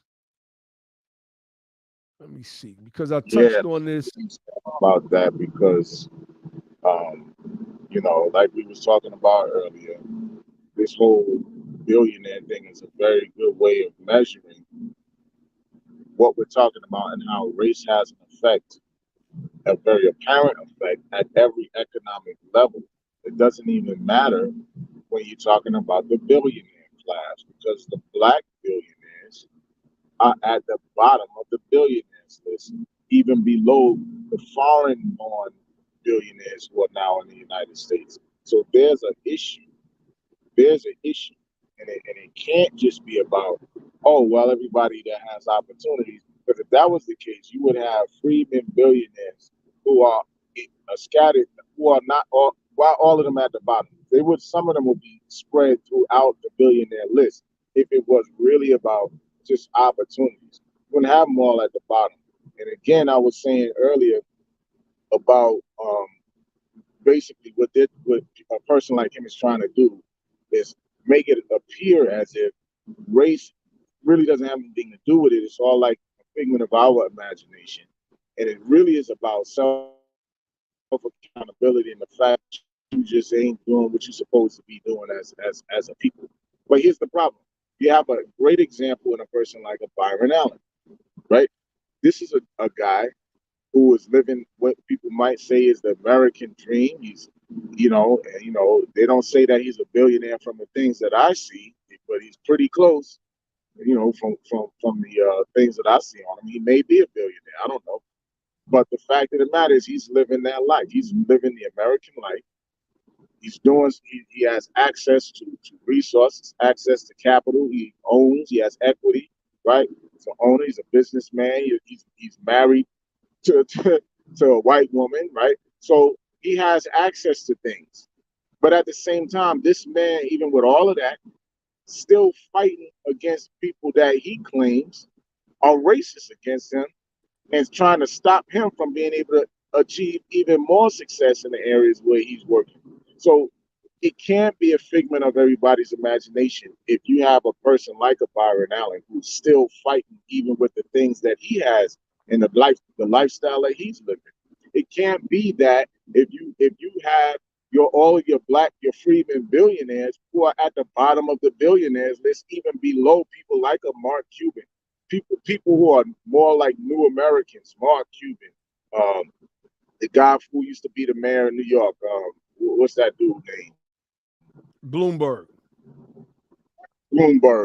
right? All of these new Americans, Donald Trump, these people are new to our freedmen families who've been here for hundreds of years. So the fact of the matter is, if it wasn't about race, if race played no part in it and all it is about just being able to get money, then you wouldn't have all of the freedmen at the bottom of the billionaires list. And you wouldn't have a person like Byron Allen still complaining about racist whites trying to stop him from being able to achieve more than what he's being able to achieve thus far.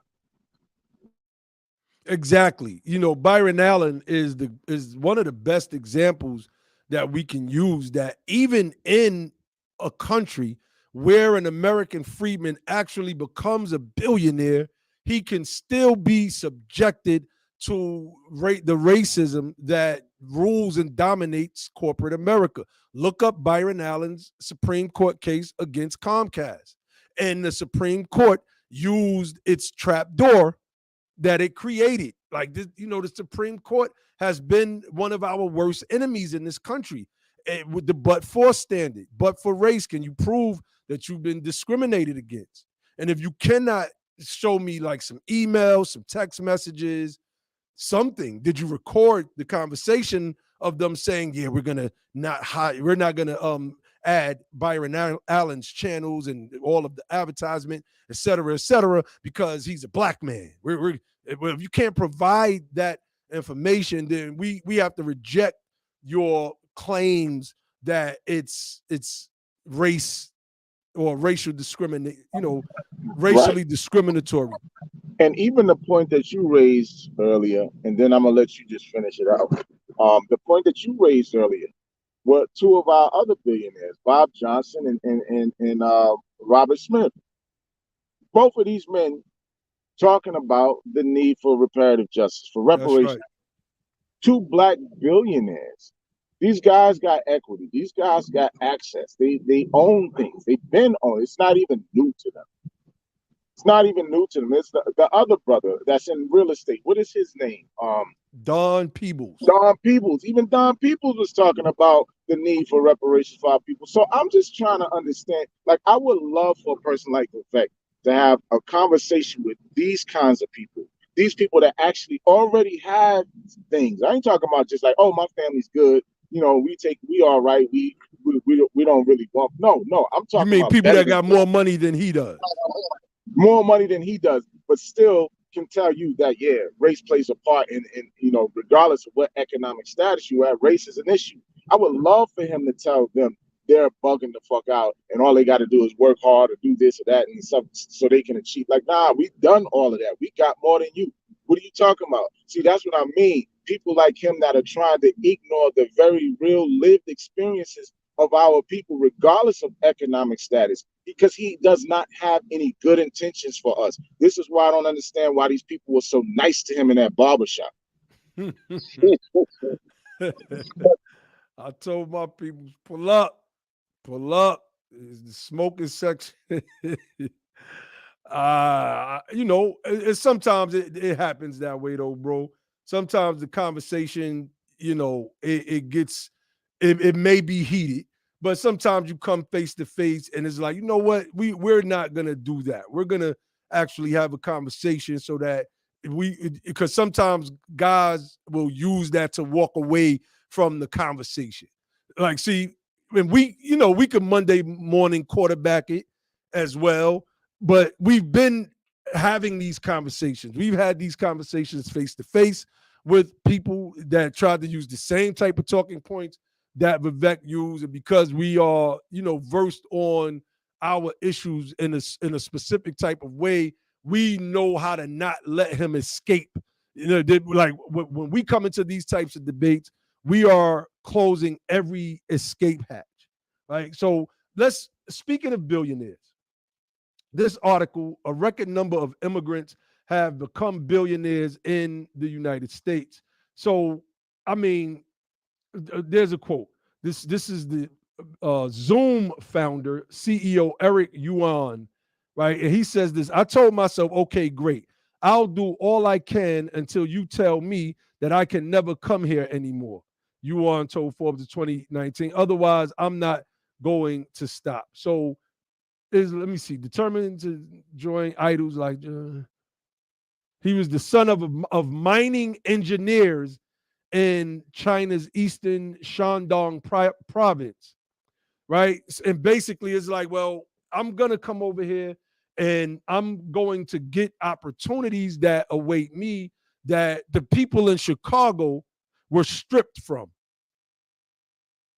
The people in Chicago were stripped from having this opportunity. Yuan is worth $5.2 billion. It says with the combined net worth of $711 billion, these foreign-born U.S. citizens account for 15% of all American billionaire wealth. And they've built their fortunes on their own. 92% are self-made. See, they don't tell the whole story when they say these people built their fortunes on their own. How did America pave the way for you to come over here to become billionaires? Because $711 billion for foreign-born U.S. citizens absolutely trumps I think it's 22 or maybe $27 trillion. I forget the number. I just looked at it not too long ago. I thought I put the link in our inbox. But let's go with the high number. $27 trillion. That's how much American freedmen, the billionaires, the billionaire class, that's how much American freedmen, the people who've been here from day one, who has blood, sweat, and tears and equity and skin in the game and fingernails and hair follicles deeply rooted in this soil for hundreds of years. And yet we have a Byron Allen that still has to deal with the discrimination of a racist system while these foreigners get to come over here and bypass us. Bro, what's your thoughts on that?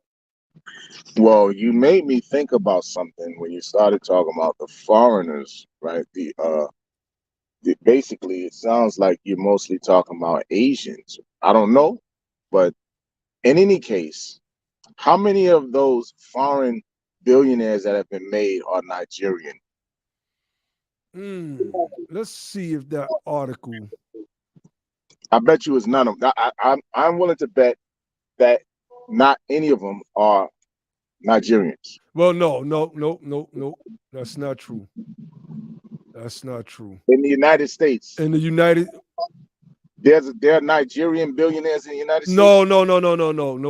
My bad. This is what I'm talking about. So I know because the reason I bring them up is because they are some of the people who like to take shots at us too. Like, oh, you're not doing this, you're not doing. Well, let me just say this for them. The billionaires that do exist in the United States are not Nigerian. They're freedmen, unless you want to count Rihanna, all right, who may be a citizen of the United States. I don't know if she is or not, which I believe she might be. Other than Rihanna, the rest of the quote unquote black billionaires are freedmen. Now, the other thing that is that I wanted to bring up was that, right? Why is it that none of the foreign billionaires that are being made in the United States are any of these foreign black people? If race don't have nothing to do with nothing, right? And if it's just about a freedman thing, like you freedmen are bugged out, there's something wrong with y'all. Why aren't any of these Nigerians becoming billionaires? Why aren't any of the Caribbean people becoming billionaires? Why is it the Asians and the Europeans who are the foreign billionaires that are being made in the United States? No, that makes all the sense in the world. And what you see, what I have pulled up is the richest billionaire in every state in 2022. This is just last year. Let me see. Look at what my tweet says. No freedmen after almost 400 years. In fact, there are more foreign-born billionaires in America, also worth more collectively than freedmen billionaires. Now, it's not that we are saying there aren't any freedmen billionaires, because there are about 5 or 6 of them. What we're saying is the billionaire black or freedman billionaire class, rather, let's be specific. The freedman billionaire class is nowhere. They don't even register when it comes to the other billionaires. Every one of these people are white, European American. Every last one of them. I'm trying to look to see if there's like a Pakistani, a Hindu. No, there's not. Every last one of these people are billionaires, and they by far not only outnumber our people. Bloomberg, $76.8 billion. Bezos, $167.6 billion. Warren Buffett, $105.2 billion. Some guy in Colorado named Philip Anschutz is worth $11.1 billion. He's worth more than every American freeman. I've never even heard of this guy before. Never heard of this guy before. All the American freedmen billionaires combined is what you was going to say. Well, no. He's not worth more than all of them combined, but he's worth more than every freedman billionaire with his 11 billion. There's no freedman that's I don't think is over 6 or 7 billion. And I know we got a pretty smart chat that can help us out with that. But what's going on? What's going on? I tell you what's going on. Them freedmen billionaires, they just not working hard enough. There's something wrong with them. They're not pulling themselves up by their bootstraps. Right, wait, something wrong with them. I get it. Something is wrong with the freedmen. It's that thing that's inherent in us. It's like you can make $1 billion, but you can't make 11 billion because you just don't have it. You just don't have it. And see, the thing with you brought up Vivek having a conversation with people, billionaires, freedmen billionaires, like a Robert Smith and Bob Johnson. These are 2 billionaires who are vocal about reparations and have been vocal. Bob Johnson's proposal was actually shown on Fox News. I think this was 2 years ago. So in that, you can't use the same caption that he tried to use for the brother in Chicago, that somehow I came over here with parents who had nothing, which we know is a lie. They came over here with degrees and was able to finish their college education. While I just showed an article that showed that the colleges said, okay, we'll take black people, but we're going to take these foreign blacks over these American freedmen. I'm sorry. We just going to take those guys. You see what I'm saying? And in that conversation, he wouldn't be able to pull these guys made it and we made it, but you're against reparations. These other billionaires that you would be speaking to, even though you're not a billionaire, would be able to express to you the plight of our people in this country and how they are an anomaly. They are actually an anomaly in this system. Jay-Z said, what's better than one billionaire, two? If it was left up to us, billionaires shouldn't be a status when the most of our people in general and many Americans are actually poor. In many cases, we are underwater. We're under charts that we've looked at, graphs that we've looked at that, break wealth down by deciles, right? We're underwater quintiles. The lower, the more left you move to the graph, the more we start to literally invert and go. Our wealth, for lack of a better term, starts to go in the negative or drowns under the water at the line of that graph. So, it's crazy. I've not seen this. Satra Del Reed, peace, sister Satra Del Reed, BTP, Riri in the building. OG Otis is in the building. Shout out to anybody that I may have missed. Said the Clinton administration passed laws to stop black businesses to create cable companies like Comcast, etc. See, I want to see something on that, sis. So if you have any info on that you could drop in the chat or hit me up with, I would definitely like to read on that, because these type of things have to be highlighted in these discussions. Right? We're looking on the screen at a bunch of billionaires, and none of them look like us. The richest people in every state of the union. Elon Musk is from South Africa, and he's still listed on on this particular map as a Texan. There's somebody in Hawaii. He's a white guy. This guy, I don't even think this guy is Hawaiian. Larry Ellison. He's worth $109.5 billion. Let's look him up real quick. Larry Ellison, Chief Technology Officer. Or this dude is a white guy. He's not even he's not even Hawaiian. This dude's not even Hawaiian. I got a question. How many Native Americans? Because he's if Jewish. No, but my question is, how many Native Americans are billionaires? Because if it's something wrong with us, then it got to be something wrong with them. But nobody mentions them. Nobody even considers them. It's always, like, to me, it would have been, if he really want to go at the bottom, go at the Native Americans. Go at the Native Americans, because I don't even know if there are any Native American billionaires in this country. Yeah, I'm not seeing anything that says that they have Native American billionaires. I see the 7 Native American CEOs, the richest Native Americans on the planet.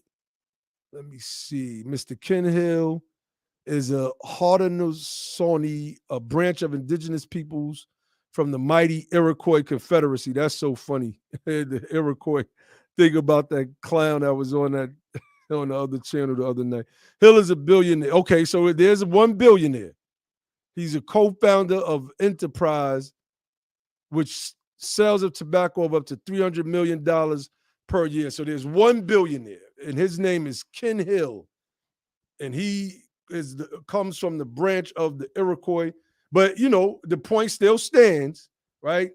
The point still stands. Is there something wrong with the Native Americans as well, that they can't become billionaires? Because it seems like America is laying a pathway for people to obviously come to this country and get filthy rich, while telling those of us that they can't do anything for us. You laid out, you laid out the red carpet for these people. We built this country. You can't just say y'all are complaining. Some complaints are legitimate. If you sprain your ankle and the pain just is not subsiding, and you're icing it up and you're wrapping it up and you're like, and you're trying to walk, but you can't. It's like, every time I walk on this damn foot because I sprained my ankle. Matter of fact, in this case, let's just say somebody else sprained your ankle, because that's how my Achilles got torn when I was playing basketball. Somebody landed on my leg, right? So America ruptured the Achilles tendons of the American freedmen so we wouldn't walk properly. And that scar is still on the back of my leg, still there, the back of my ankle where they did that surgery at. But see, that's why we diddy bop the way we diddy bop. You know what I'm saying? That's right. That's a fact. That's a fact. So, we're going to start winding this thing down. We came on here to have a conversation. I was triggered by the tweet, and I'll put that back up, that Vivek shared. And it was just something about that made me say, he put this up yesterday. It was something about that just made me want to go live and have this discussion. We didn't touch on half the stuff that we were building on earlier, which always happens when we get on live, because it's a bunch of us, and everybody kind of came on a little bit late as well. So, but this guy says in this tweet right here, my parents came to this country with no money, and a couple decades later, I started multi-billion-dollar companies.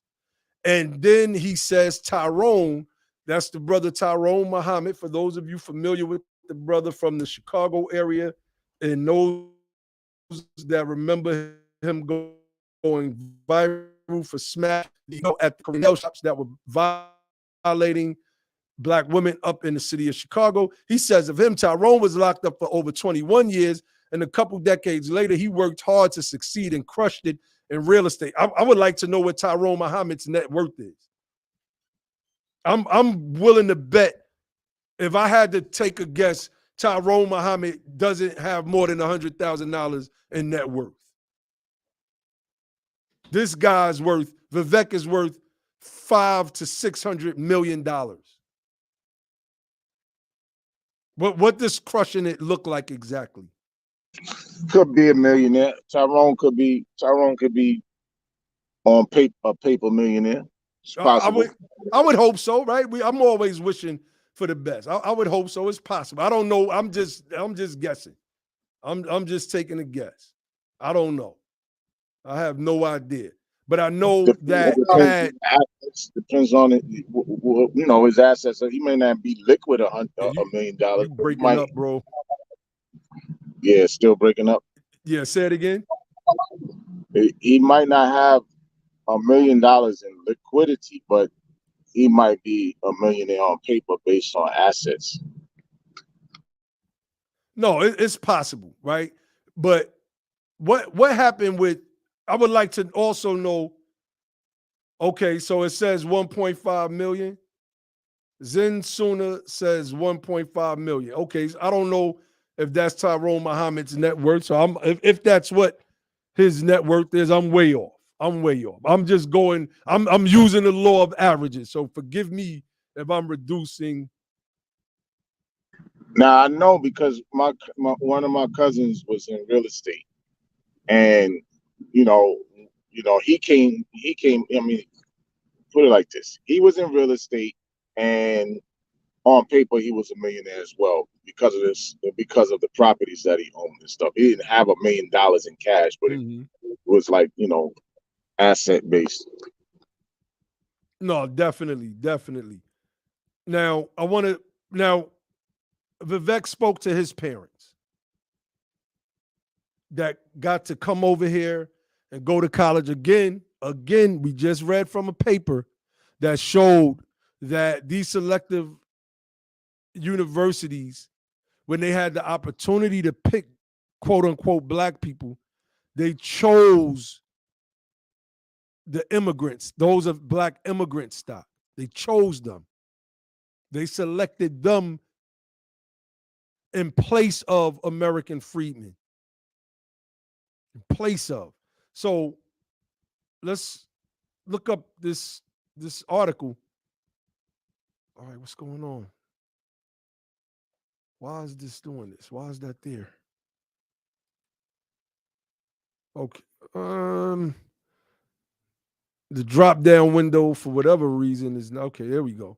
All right. So y'all see us bring this up all the time. New report reveals black homeowners in Chicago lost billions due to predatory housing contracts.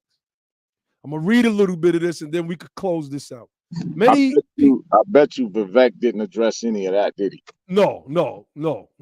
See, we pull this stuff up all the time, so we know about it. So in a conversation with us, the conversation would be a little bit different. It would be a lot different. It'd be a lot different. But no, he doesn't know about this. But maybe he'll know after this. Maybe some of his people is watching and they're saying, you know, this is what it is. If you're serious about wanting to fix things that's going on in Black America, because you are viewed as anti-Black and you got tweets going back 2 years that says that you are. And brother Tyrone Muhammad didn't bring it up either, did he? I'm not sure because that's only that one clip. Yeah, I'm gonna mute you real quick because I'm just getting background while I'm talking. Only that one clip was put out. Yeah. Did you want to add anything else? No, that's it. All right. So let me just read this real quick. Many people in the Black community once used home ownership as a means of building wealth, but a report published on Thursday reveals that Black Chicagoans who purchased homes between 1950 and 1970 never had a chance of making money because of predatory housing practices. The report called, quote, "The Plunder of Black Wealth in Chicago, New Findings on the Lasting Toll of Predatory Housing Contracts," conducted by researchers from various universities, reveals that more than 75% of Black home buyers in Chicago who bought their homes through, quote, home sale contracts during this era lost between $3.2 billion and $4 billion of wealth due to racist real estate policies and predatory contracts, according to the Chicago Sun-Times. See, like they put the focus on Chicago, but they never address Chicago. Chicago is not the highest, the city with the highest crime in America. That's first and foremost. And it doesn't produce the state with the highest crime in America. The state that has the highest crime in this country is Alaska. And Alaska is 67% white and 3% Black. See, we know how to, like, we'll dance with these people on this topic. We'll dance with them. Alaska, of the predominantly white state of Alaska, with its Eskimos and Alouettes, is the most dangerous, crime-ridden state in the country. And you all can Google that right now and see it for yourselves. See it for yourselves. So, matter of fact, I'll pull up one more thing. I'm not going to read it. And one more. When you do that one, pull up the other thing where it talks about Blacks acquiring, like, I'm trying to remember how many acres of land, but where it talks about Blacks losing the majority of their farmland and stuff, like 20, damn, man, I forget how many billions of dollars in acreage of farmland that they lost. All right, let's. I got okay. I'm gonna pull that up. But here's another reference for those of you that want to learn more about the topic, The Case for Reparations by Ta-Nehisi Coates in The Atlantic. The 250 years of slavery, 90 years of Jim Crow, 60 years of separate but equal, 35 years of racist housing policies like the one I just read in Chicago, until we reckon with our compounding moral debt. And it's not just the moral debt. America will never be whole. It's not just the moral debt.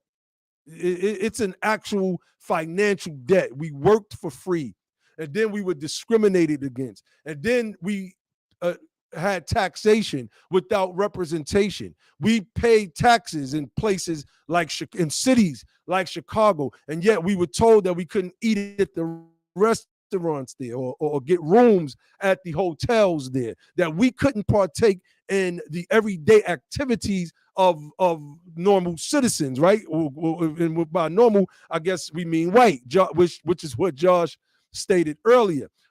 But we paid our taxes in a city like Chicago, and we did not get equal representation, and we did not enjoy the privileges and immunities of citizenship that was afforded to us by the Constitution of these United States, the social compact between the government and its citizens. We did not enjoy that. So Ali said, pull up.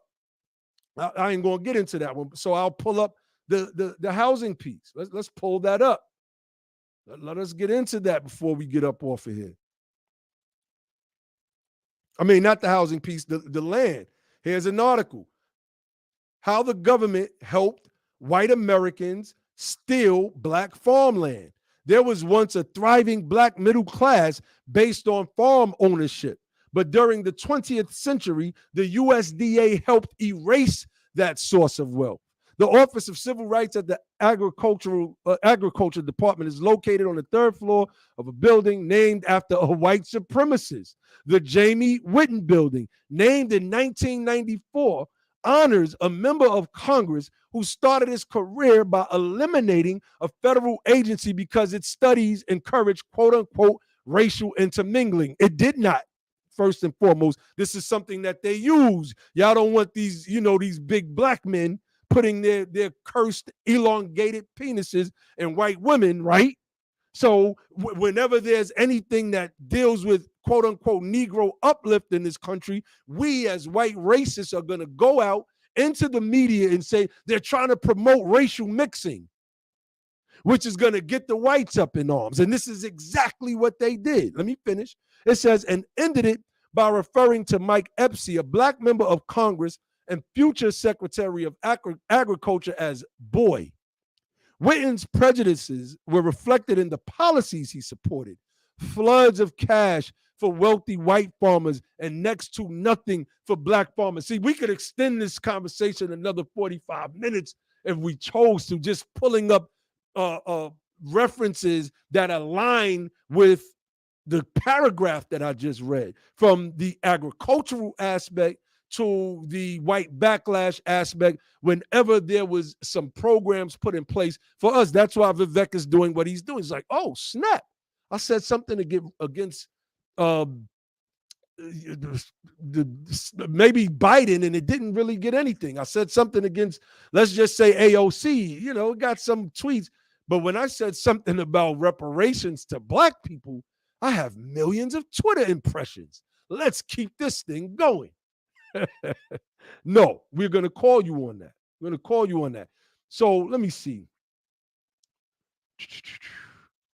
All right. In a typical year in the 1960s, writes historian James Cobb in The Most Southern Place on Earth, Whitten secured $23.5 million for wealthy farmers who made up 0.3% of his district, and just $4 million in food stamps for the 59% of his district that lived below the poverty line. So this dude took $23 million for farmers. This was money that he secured for farming and gave it to 0.3% of the people, and split $4 million between 59% of the people. This has been white America, Vivek. And for those that think like Vivek, This is what we've had to endure in this country, generation after generation after generation.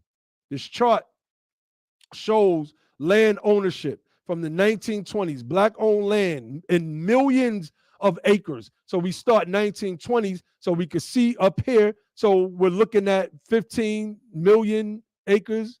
I'm going to say 15 million acres down to the year 2000, where it's showing that we own maybe 3 point something million acres in this country. This was taken from us.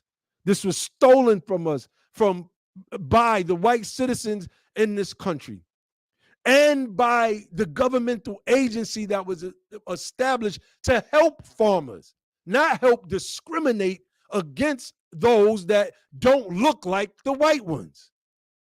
This is why our wealth is so low. This is why we're fighting for reparations, Vivek, and we're not going to stop. And as you've seen in that barbershop in Chicago, you heard the talking points that us grassroots reparationists have been spreading for the past several years. The cacophony of our voices will only grow louder. You will hear the chattering voice boxes of us reparationists, and you will know that we were here. They all will, from Joe Biden and the do-nothing Democrats to every racist or every bigot on the Republican right. You will know that the American freedmen are resurrected in this day and time, and that we are not going back to sleep. We refuse to be swept under the rug any longer. We refuse to be overlooked. We refuse to be told by people like Stacey Abrams that because Black Americans are only 12% of the population, you can't do nothing directly for them while having programs that do things directly for 1% of the population, whether it be the gay community or the Asian community or any other community. See, that stuff is not going to fly with us anymore. We are not just talking about this information. We have people running for office. We're gonna be making an announcement soon on some things that we're putting together. I don't want to put that out there just yet. And from that thing that we're putting together, that public event, we are going to build out our platform, or the motto of our platform, of being the power, where we speak about not just fighting the power, but actually becoming the power so that we can change the things that need to be changed in this country. And the only way those things are going to be changed is if we have that power. Fret not, family, fret not. The freedmen are here. The freedmen are absolutely here. So we're not going anywhere. Okay, so the brother Zen Suna Ali said he couldn't find Brother Tyrone Muhammad's net worth. It's probably something that's not registered. I don't know. So, Brother Ali, did you have anything else you wanted to share before we got up off here? Yeah, just to contextualize the land that was stolen. These lands that were stolen were not the results of any 40-acre land grants coming out of Special Field Order 15 or any land redistribution that may have came under the Freedmen's Bureau Act. It's not what it was. This was land that these people acquired on their own through their own hard work and savings that's been stolen from them. That's wealth that their families generations later were not able to inherit. This is why I keep saying that we're more than descendants. We are actual heirs and beneficiaries to vast estates that have actually been stolen from our families. So we were left to inherit nothing. And so that's the language that I want people to begin to really think about and employ, that we are actually heirs. This is way beyond just being a damn descendant. That's right. We are heirs to a vast estate and a vast fortune that this country has denied us for generations.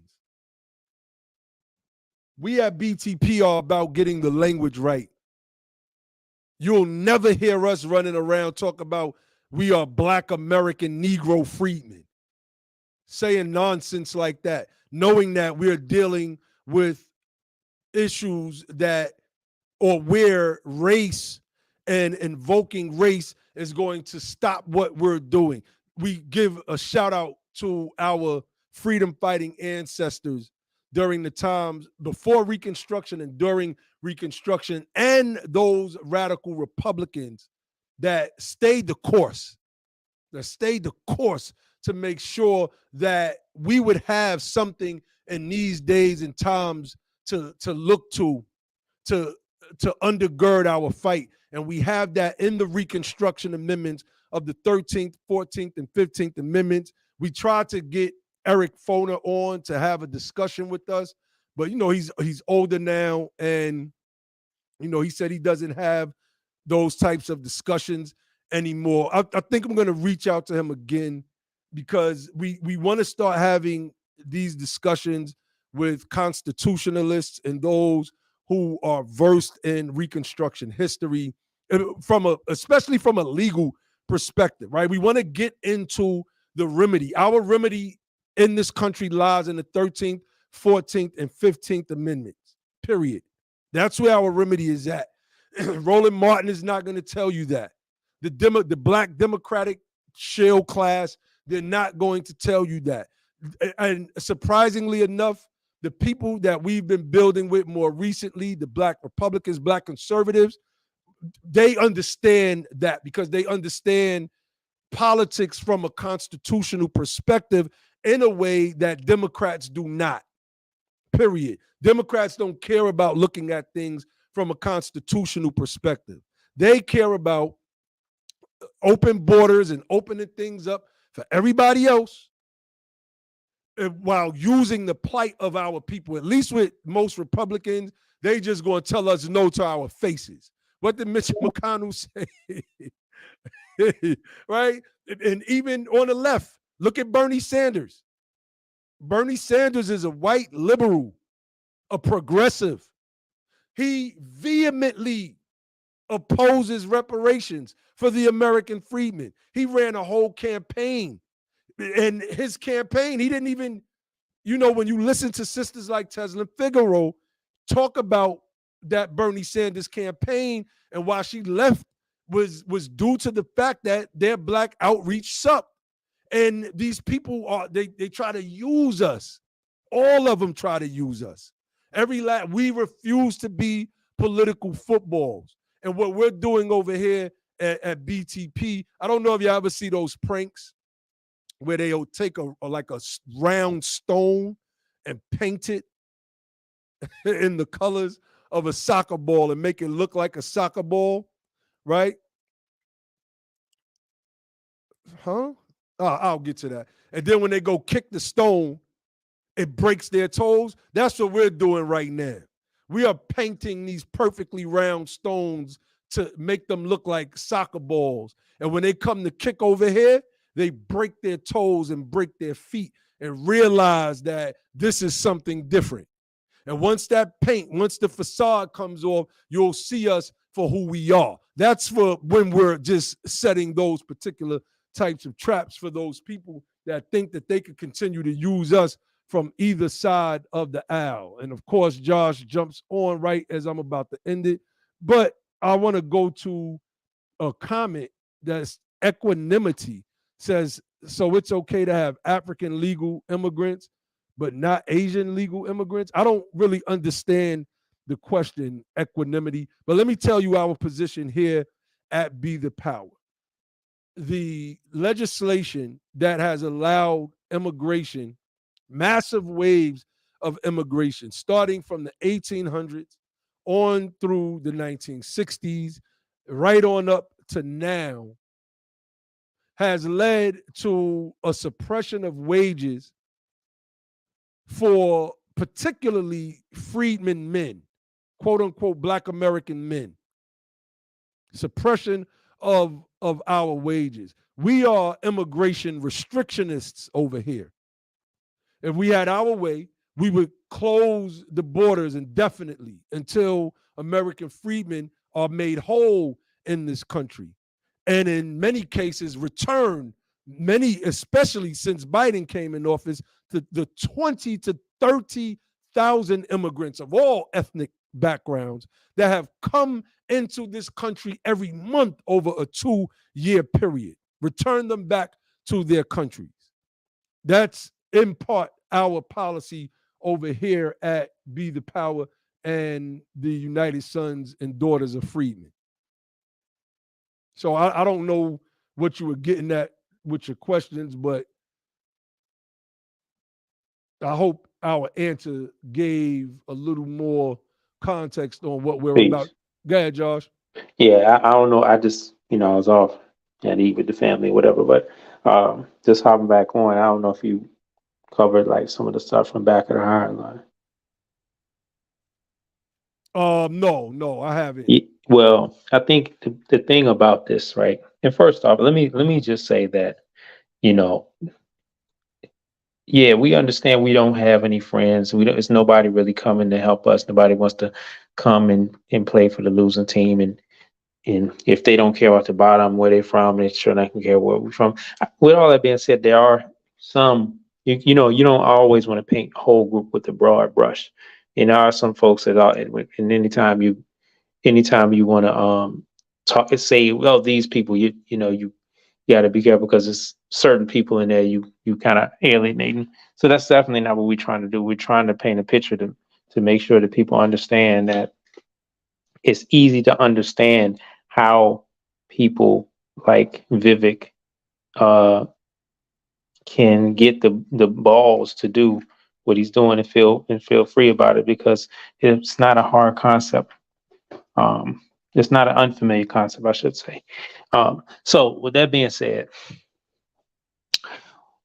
you got to understand like how certain groups come to America and why they come to America, and what was done intentionally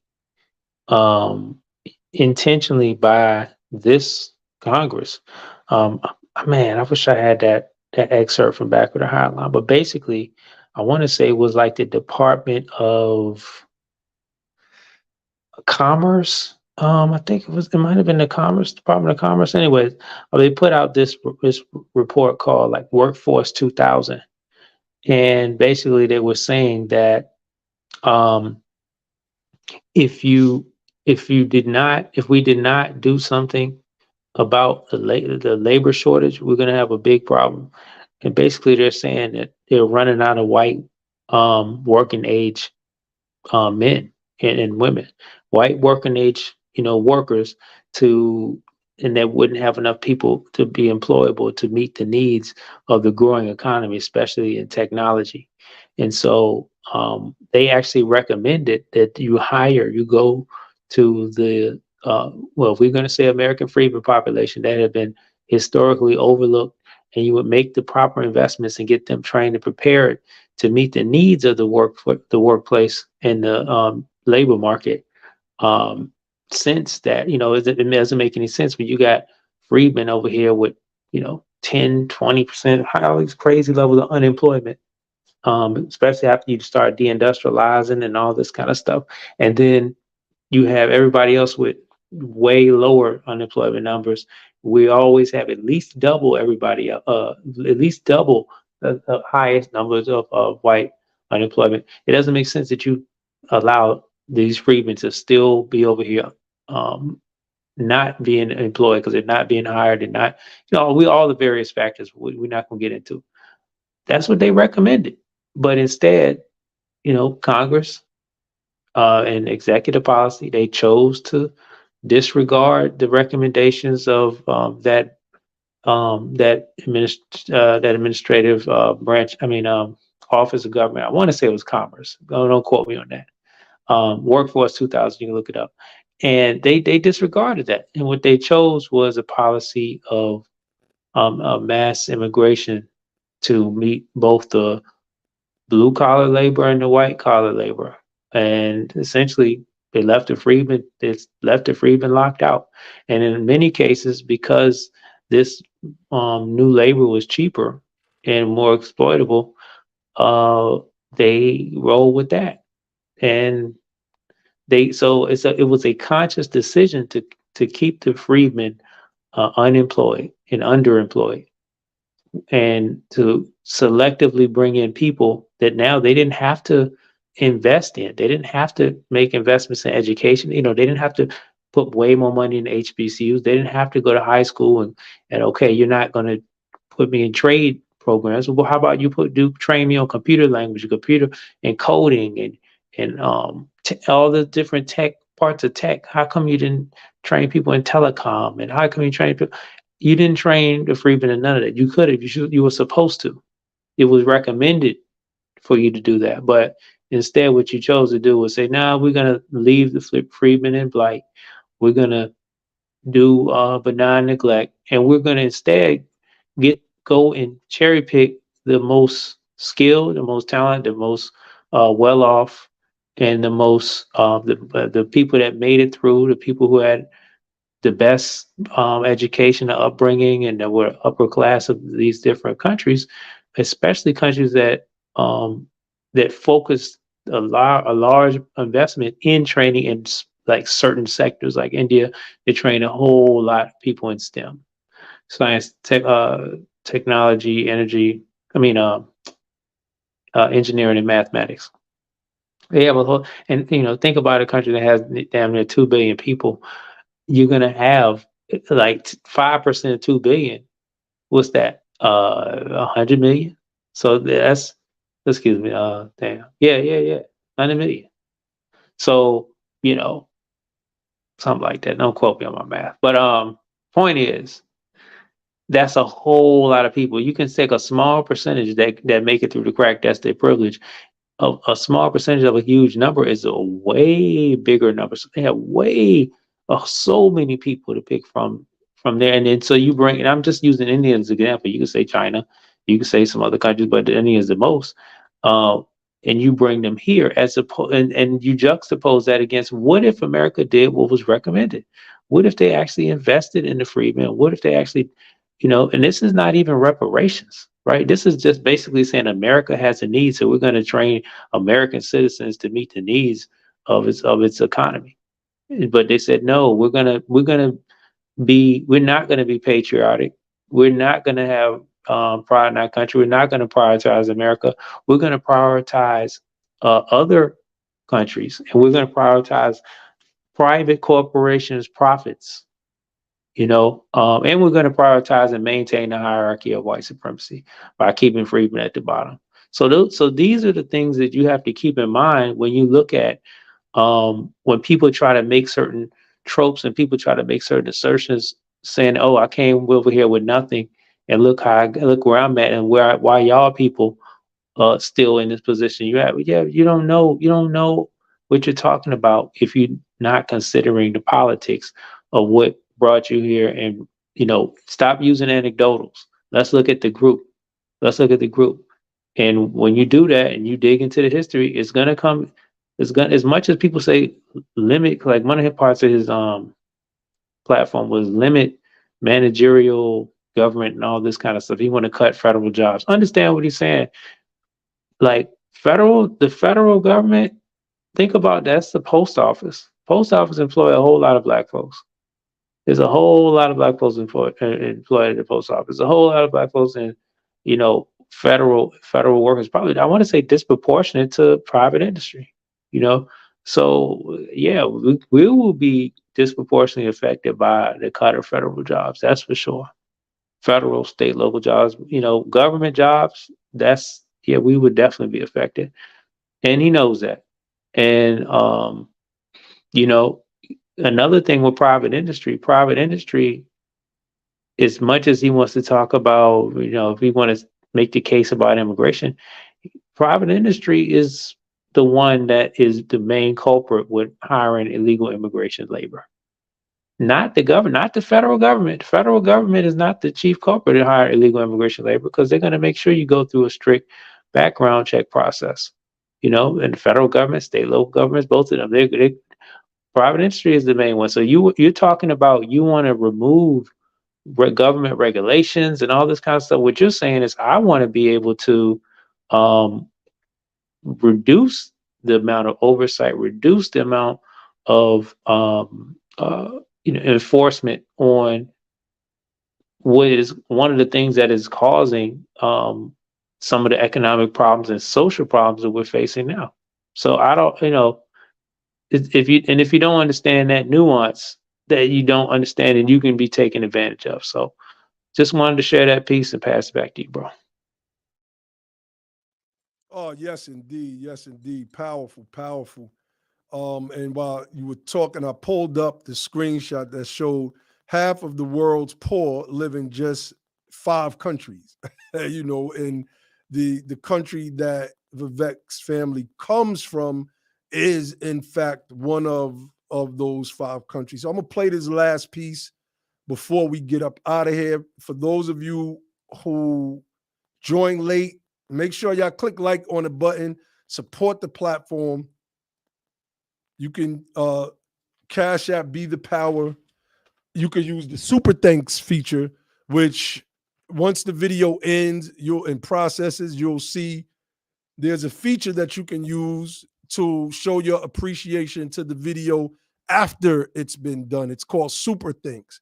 You can also use that feature as well. So let's play this clip from Ann Coulter, because what she said here, right? And I want the Republicans that are listening in on the right, the conservatives, especially any white conservatives, I want them to pay attention to what Ann Coulter is saying here, because it's vital to all that we've shared tonight in understanding why things are only going to get exponentially worse for us as a people, as American freedmen, if we don't quell the bad immigration policy, and if we don't get reparative justice, which includes direct cash payments for the debt that we are owed in this country.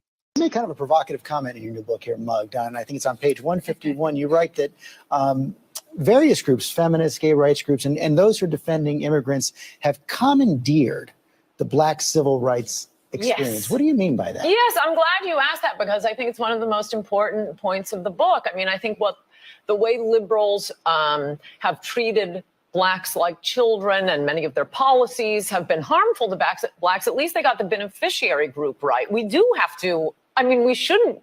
There is the legacy of slavery and Jim Crow laws. We don't owe the homeless. We don't owe feminists. We don't owe women who are desirous of having abortions, but or gays who want to get married to one another. That's what civil rights has become for much of the left. They dropped the Blacks after 5 minutes. Immigrant rights are not civil rights?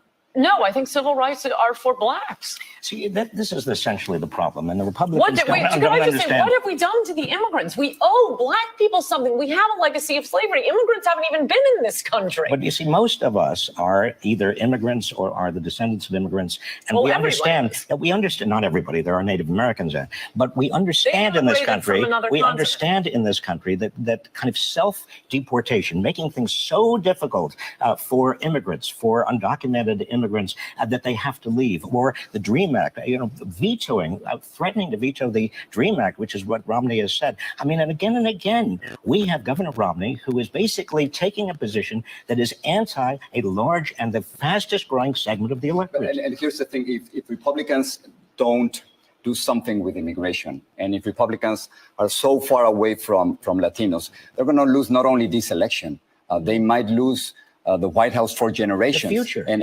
Texas to turn that's why from the red to Democrats blue. are dropping the Blacks and moving on to the They're not Hispanics, dropping because the there are Blacks. a larger group of Hispanics now. But could I just say to Jorge, I hate to disagree with you when you're attacking President Obama, but I think the point on immigration is you can have open borders or you can have a welfare state. You cannot have both. So that was an interesting conversation. There was a point, right? Right here. Let's bring it back right here. And I will touch on this, but I'm about to get off this thing. We've been on here going on 3 hours. So I want to touch on this point right here. Oh, it won't just play from right here? The problem. And the Republicans What have we done to the immigrants? No, I think civil rights are for Blacks. See, this Rights? No, much of the left. They dropped the Blacks after 5 minutes. Immigrant rights are not civil rights? No, I think civil rights are for blacks. So look at the question is loaded, right? George Stephanopoulos asks about the civil. So our civil rights for not for immigrants, and Ann Coulter correctly says civil rights are for black. The Civil Rights Act of 1866, the Civil Rights Act of 1875, the Civil Rights Acts of 65 and 68. If I'm not mistaken, if I'm saying those years correctly, that was for us. See, what Stephanopoulos did was what the left does in this country when it comes to our people.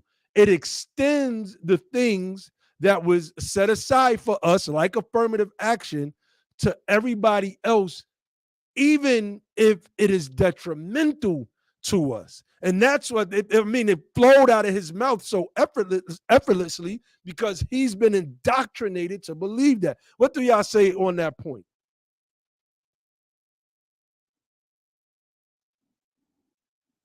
Ali, Josh. Yeah, my Yeah, bad. yeah. Go ahead, I Ali. agree with what you said just now. I agree 100%. Yeah, go ahead, Josh. Yeah. Um. I mean, to me, the thing is, you know, it's weird to hear Ann Coulter say that. I know I've seen her say stuff like that before. I've seen other clips, and I've heard her say some other stuff before. yeah. But um, we gotta understand like certain things that are American, right?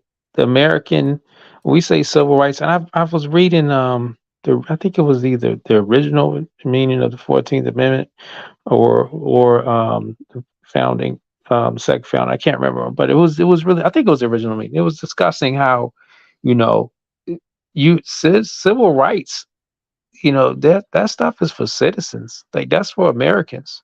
That's, you got to be a part of the polity. You got to be a part of the country for a lot of this stuff to be really. That's really who that was meant for. Like you can't. And I mean, that's how they were able to use the Dred Scott case and the ruling that came from that to get the pro-slavery ruling is because they said, well, these people aren't citizens, so you can do slavery. The rights that are a part of the Constitution, that doesn't apply to them. So I mean, and maybe I don't know, when they say immigrants, that it's not clear if they're saying illegal immigrants or legal immigrants.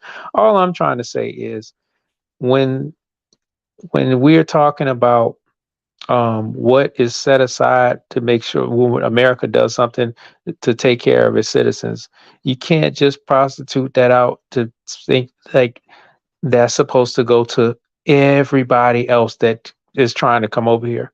I mean, otherwise, how do you even think you even have a country? We don't have unlimited resources to just be given out and given out to everybody. And just because they're making up a story, or just because they got some look, nah, man, nah. And to the extent where you got people put up in hotels, they're getting fresh gear, they eating good, and they stepping right over the freedmen I that seen been a in setup where they America. had PlayStations and Xboxes. I'm Yeah, like, God damn. they stepping right over the freedmen. Let me say this one. I know you're trying to hop off, but it was Department of Labor. Let me just read. This is an excerpt from chapter 20 in back of the higher line. So it says, in 1987, under the subtitle Integrating Blacks and Hispanics Fully into the Workforce, the Workforce 2000 study for the U.S. Department of Labor stated, quote, if the policies and employment patterns of the present continue, it is likely that the demographic opportunity of the 90s will be missed, and that by the year 2000, the problems of minority unemployment, crime, and dependency will be worse than they are today. Without substantial adjustments, Blacks and Hispanics will have a smaller fraction of the jobs of the year 2000 than they have today, while their share of those jobs working will have risen. Each year of the delay in seriously, it says each year of delay in seriously and successfully attacking this problem makes it more difficult. So back over, I hope y'all could hear me when I was reading that. But basically, They were letting you know in 1987, if you do not take the recommendation we're making and go and train these people and hire, make sure if you don't address that problem, then it's going to only be worse by the time we get to 2000, which is only 13 years later. And now here we are 23 years later after that. So, and we definitely see that it's been worse, and it's been way worse because I don't think very many people had a vision at that time that they would choose mass immigration and import, labor to the point and completely neglect the freedmen and being able to bring us to the same, if they just focus on getting the freedmen to the same level of unemployment as everybody else, that would have made some sense to do. But man, they didn't do that at all. They pretty much continue the program of mass incarceration. They continue the program of the war on drugs. They continue the program of benign neglect. And, on the flip side, they started bringing in all kind of people and allow all kind of people to come in. And that's what's happening today. So like, this is a major problem. This whole thing, I know we weren't trying to take it to talk about the immigration problem, but he was being asked about it in Chicago, and he just broke down, like, his words. It made it to where he was unempathetic, and if those people were honest, I can say if they were honest, but I wish we would have been able to have a more candid conversation about what we're talking about to him. I want to hear him answer that, and not play no kind of fake political victim card. No, because you don't try to play. I hope he wouldn't be trying to play no victim card and trying to play the what do you call it? Man, what's that word that they use to try to dismiss everything we're saying? Phobic, not homophobic. Xenophobic. What is it? Xenophobic. Yeah. Sorry, man. It's been a long day. You don't try to play that, because you always try to say we victims because our people been through slavery and all kind of hells and stuff like that. No, don't do that. Just have an honest conversation. Have an honest conversation. Don't come over here talking about my people. We started from nothing. No, you didn't. No, you didn't. You didn't start. You weren't a Dalit. You weren't in the slums. You weren't slumdog. You didn't become a slumdog millionaire. You didn't. It wasn't that type of thing. That's you right. was already coming from the people who was generations coming from something. And you came over here and you just walked on the red carpet that was laid out. Anyway, I'm done, bro. Let me play some more of this, and then I'm about to get off of here. So, because I want to play this part that where she has this exchange with what is his name? He was Clinton's economic advisor. Reich, I think, is his last name. Robert Reich. Robert Reich. Okay. See, this is essentially the problem, and the Republicans What have we done to the immigrants? We owe Black people something. We have a legacy of slavery. Immigrants haven't even been in this country. But you see, most of us are either immigrants or are the descendants of immigrants. So, right now, look at what he said. Look at what his response was. She said, "We don't owe immigrants anything." And Robert Reich comes back, said, "Yeah, but most of us are immigrants or descendants of immigrants." So what he's saying is, I'm advocating for my class of people, a class of people that I recognize in this country that have a specific status from the time that they came over here. And that's what I care about. He didn't even address what Ann Coulter said about the slavery aspect and what's owed to the American freedmen by this government. Yeah, and he did something else. He just flattened slavery into immigration. Like he oh, okay, well, we chose to come over here. You know what I'm saying? We knew that, oh, yo, they hiring over there on the plantation, Whitney plantation. They hiring over there, Ward plantation, and you know what I'm saying? Let's get on there. We can make some good bread. You know what I'm saying? We can send it back home on Western Union or Cash App or whatever, Wave, we can send that back over across the money we make, man. Or it's a cruise ship, or it's a, let's travel to America. No, hell no, I want that, man. We got kidnapped and sold over to America, sold to Europeans and forcibly. That's not no immigration. I heard, you can say forced migration, whatever. No, whatever. That's not immigration. That's not us saying, oh, they got an Immigration Act of 1790, where if you're a white person, you can go over America, you can live over there and work over there, you stay over there for 2 years, you can get naturalization. That was not the situation for us. Yeah. So, and right as we talk about that, and I'm going to end on this.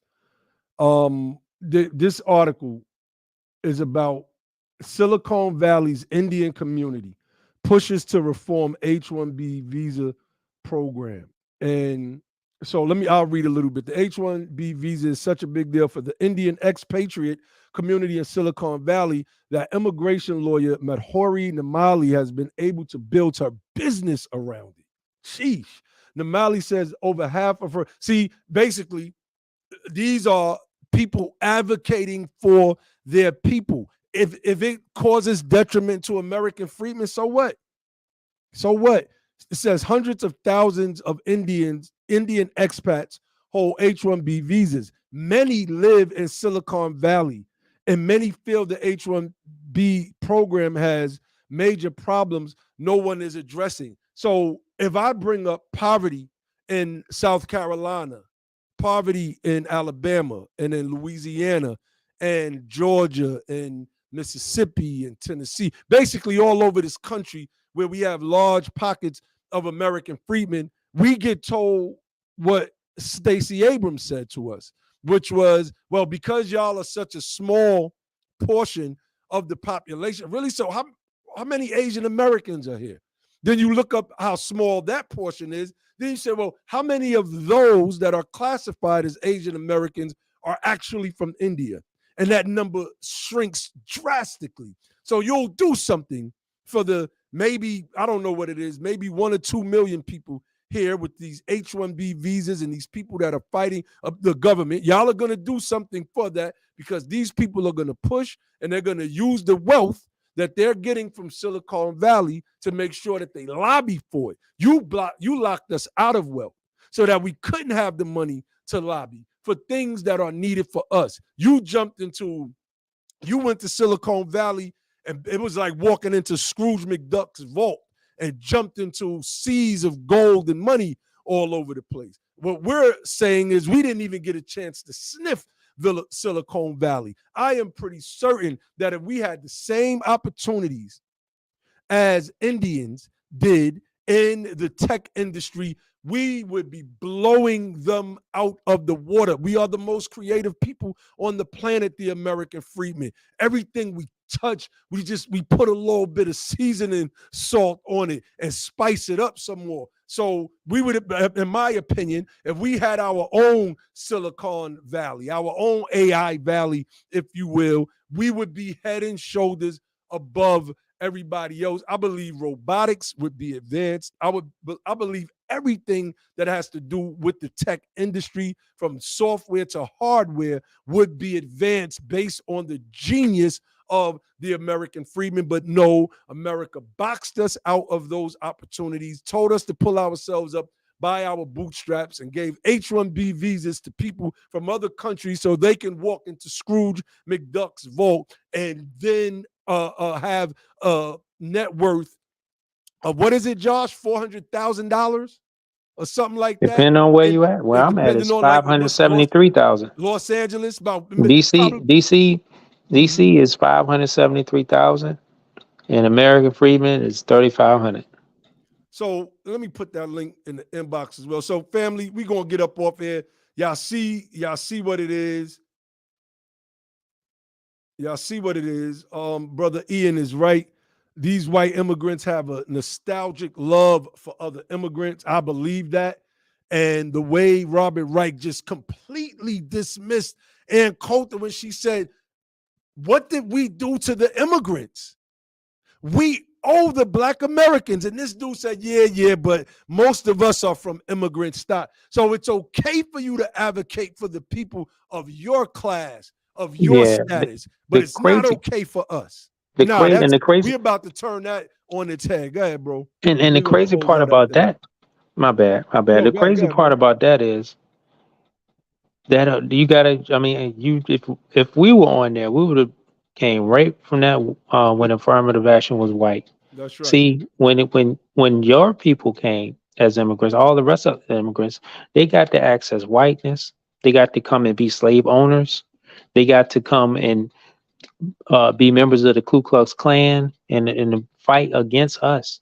They got to come and access all the goodies when the government was just giving out wealth. They were building the middle class. They were giving like the GI Bill, Social Security, Medicaid, Medicare. You know, FHA loans with the government's backing. Like you get all kind of affirmative action, and you get all kind of government welfare. You talking about public housing, where a lot of the projects a lot of our people have been in, and we used to just seeing our people in our lifetime. They didn't make them for us originally. They weren't allowing us to get. They didn't want us to get any type of access to any type of housing. They only put us in there when they needed our labor in the inner cities, and white folks got enough money and they started moving. Oh, I forgot about the Homestead Act, and they got enough money and started moving out to the suburbs and left out the city. And you had to have somebody to work in these factories in the city. So you just bring the black folks up in there and pile them up. And then guess what? The project housing, you let it be run down, let it be torn up. And after they just ran that all the way into the ground. So yeah, them projects didn't used to be all black folks. It used to be poor white folks. But white folks was allowed to have upward mobility to where they can get up out of there, and they put us in there and kept us trapped. You know, so that all that is missing from the context. So we all just immigrants. No, our people came over here as slaves. It was brought forcibly. We didn't come voluntarily. And then we didn't get the chance to access. We were denied. After saving America from the Confederates, after building America is through slavery and being exploited in America unjustly through all the, peonage all of that stuff, right? Sharecropping system, the discrimination, and then you want to flatten us out to be the same. Hell no, man. That's the devil work right there. But you don't see it. People don't look at it like that because it's not coming from the right. No, they got devils on the left too, and they are not marketed as such. But when it comes to we talking about us, we're gonna expose that. But I'm ready to get off here, brother Naheem. All right, definitely. All right, fam. Y'all see what it is. We wanted to get on here and just break down the whole Vivek Ramaswamy situation. You know, Shabazz Navarra said affirmative action is still white. Exactly. And we wanted to break that down. We wanted to highlight this guy's anti-black, if you will, racist remarks that we feel are racist, right? And he went to Chicago to have a conversation. He, in the video clip, he said that he basically I'm guessing he was saying, I didn't expect what I expected. And I see better now that I had the conversation. But then he put out a tweet that was extremely problematic that said that his parents came over here with nothing, which was a lie. They came over here with 2 college degrees, and that's how they were able to get ahead in this country, because they were able to go to institutions without facing the same type of racism that our people had to face trying to enter into these same types of universities. And he ultimately said that he runs multi-billion-dollar companies. Then he contrasted that with a brother, Tyrone Muhammad, who's an activist out there in Chicago, who he's walking with, and said Tyrone did 21 years in prison and worked his way up through real estate. And basically he did his thing. Ramaswamy is worth like 500 to 600 million. I don't know what Brother Tyrone Muhammad's net worth is, but I'm gonna go out on a limb and say that it is not worth the same, nowhere near what Ramaswamy's is, right? So we're gonna get off of here, family. Again, support the platform. We're trying to grow this channel right here. We're trying to grow this channel right here. Somebody said earlier that, you know, I'm gonna pull that back up. Brother Will L, and honest for the contribution, fam, said it's so frustrating to hear this truth with the small audience while there is thousands upon thousands of views for junk broadcasts. Thanks, BTP. Stay strong. Truth can't change or pass away. Honors to you, beloved brother. And that is a fact. That is a fact. And because we are spitting the truth, because we are men fearless, upright, and independent, a lot of people don't like that. They want junk.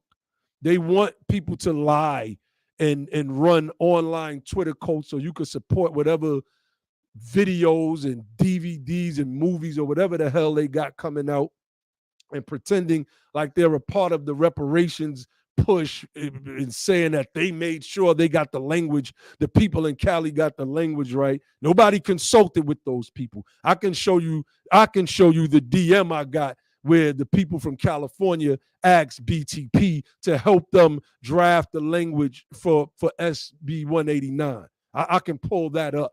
So with that said, family, we're going to get up out of here. Support the platform. Cash App be the power. You can make a donation at the website to our 501c3. We will be growing the movement soon, growing the organization, I should say. The movement is growing, but growing our specific organization. We're going to start our membership drive at Juneteenth. We are going to be putting out chapters all over the country. Y'all stay tuned for that. If this is something that you're interested in, send me an email. I'm going to put my email address, naheem@usadof.org, in the inbox. I got the other emails of people that shown interest. I'm going to get to those as well. But for those of you that want to start chapters and want to become a member of the organization, right? Want to become a member and an executive officer of the organization by being a chapter head, hit us up. It's time to build. It's time for us to take our place in the affairs of this government, because if we are not at the table, we are on the menu. And Brother Logic always says government is the game and politics is how it's played. And I add on to that by saying if we are not in the game, then we are the ones that are getting played. And with that, I leave you all with the platform of the motto of our platform, which is don't just fight the power, become the power, and then and only then will you have the power to make a change. With that, I say peace.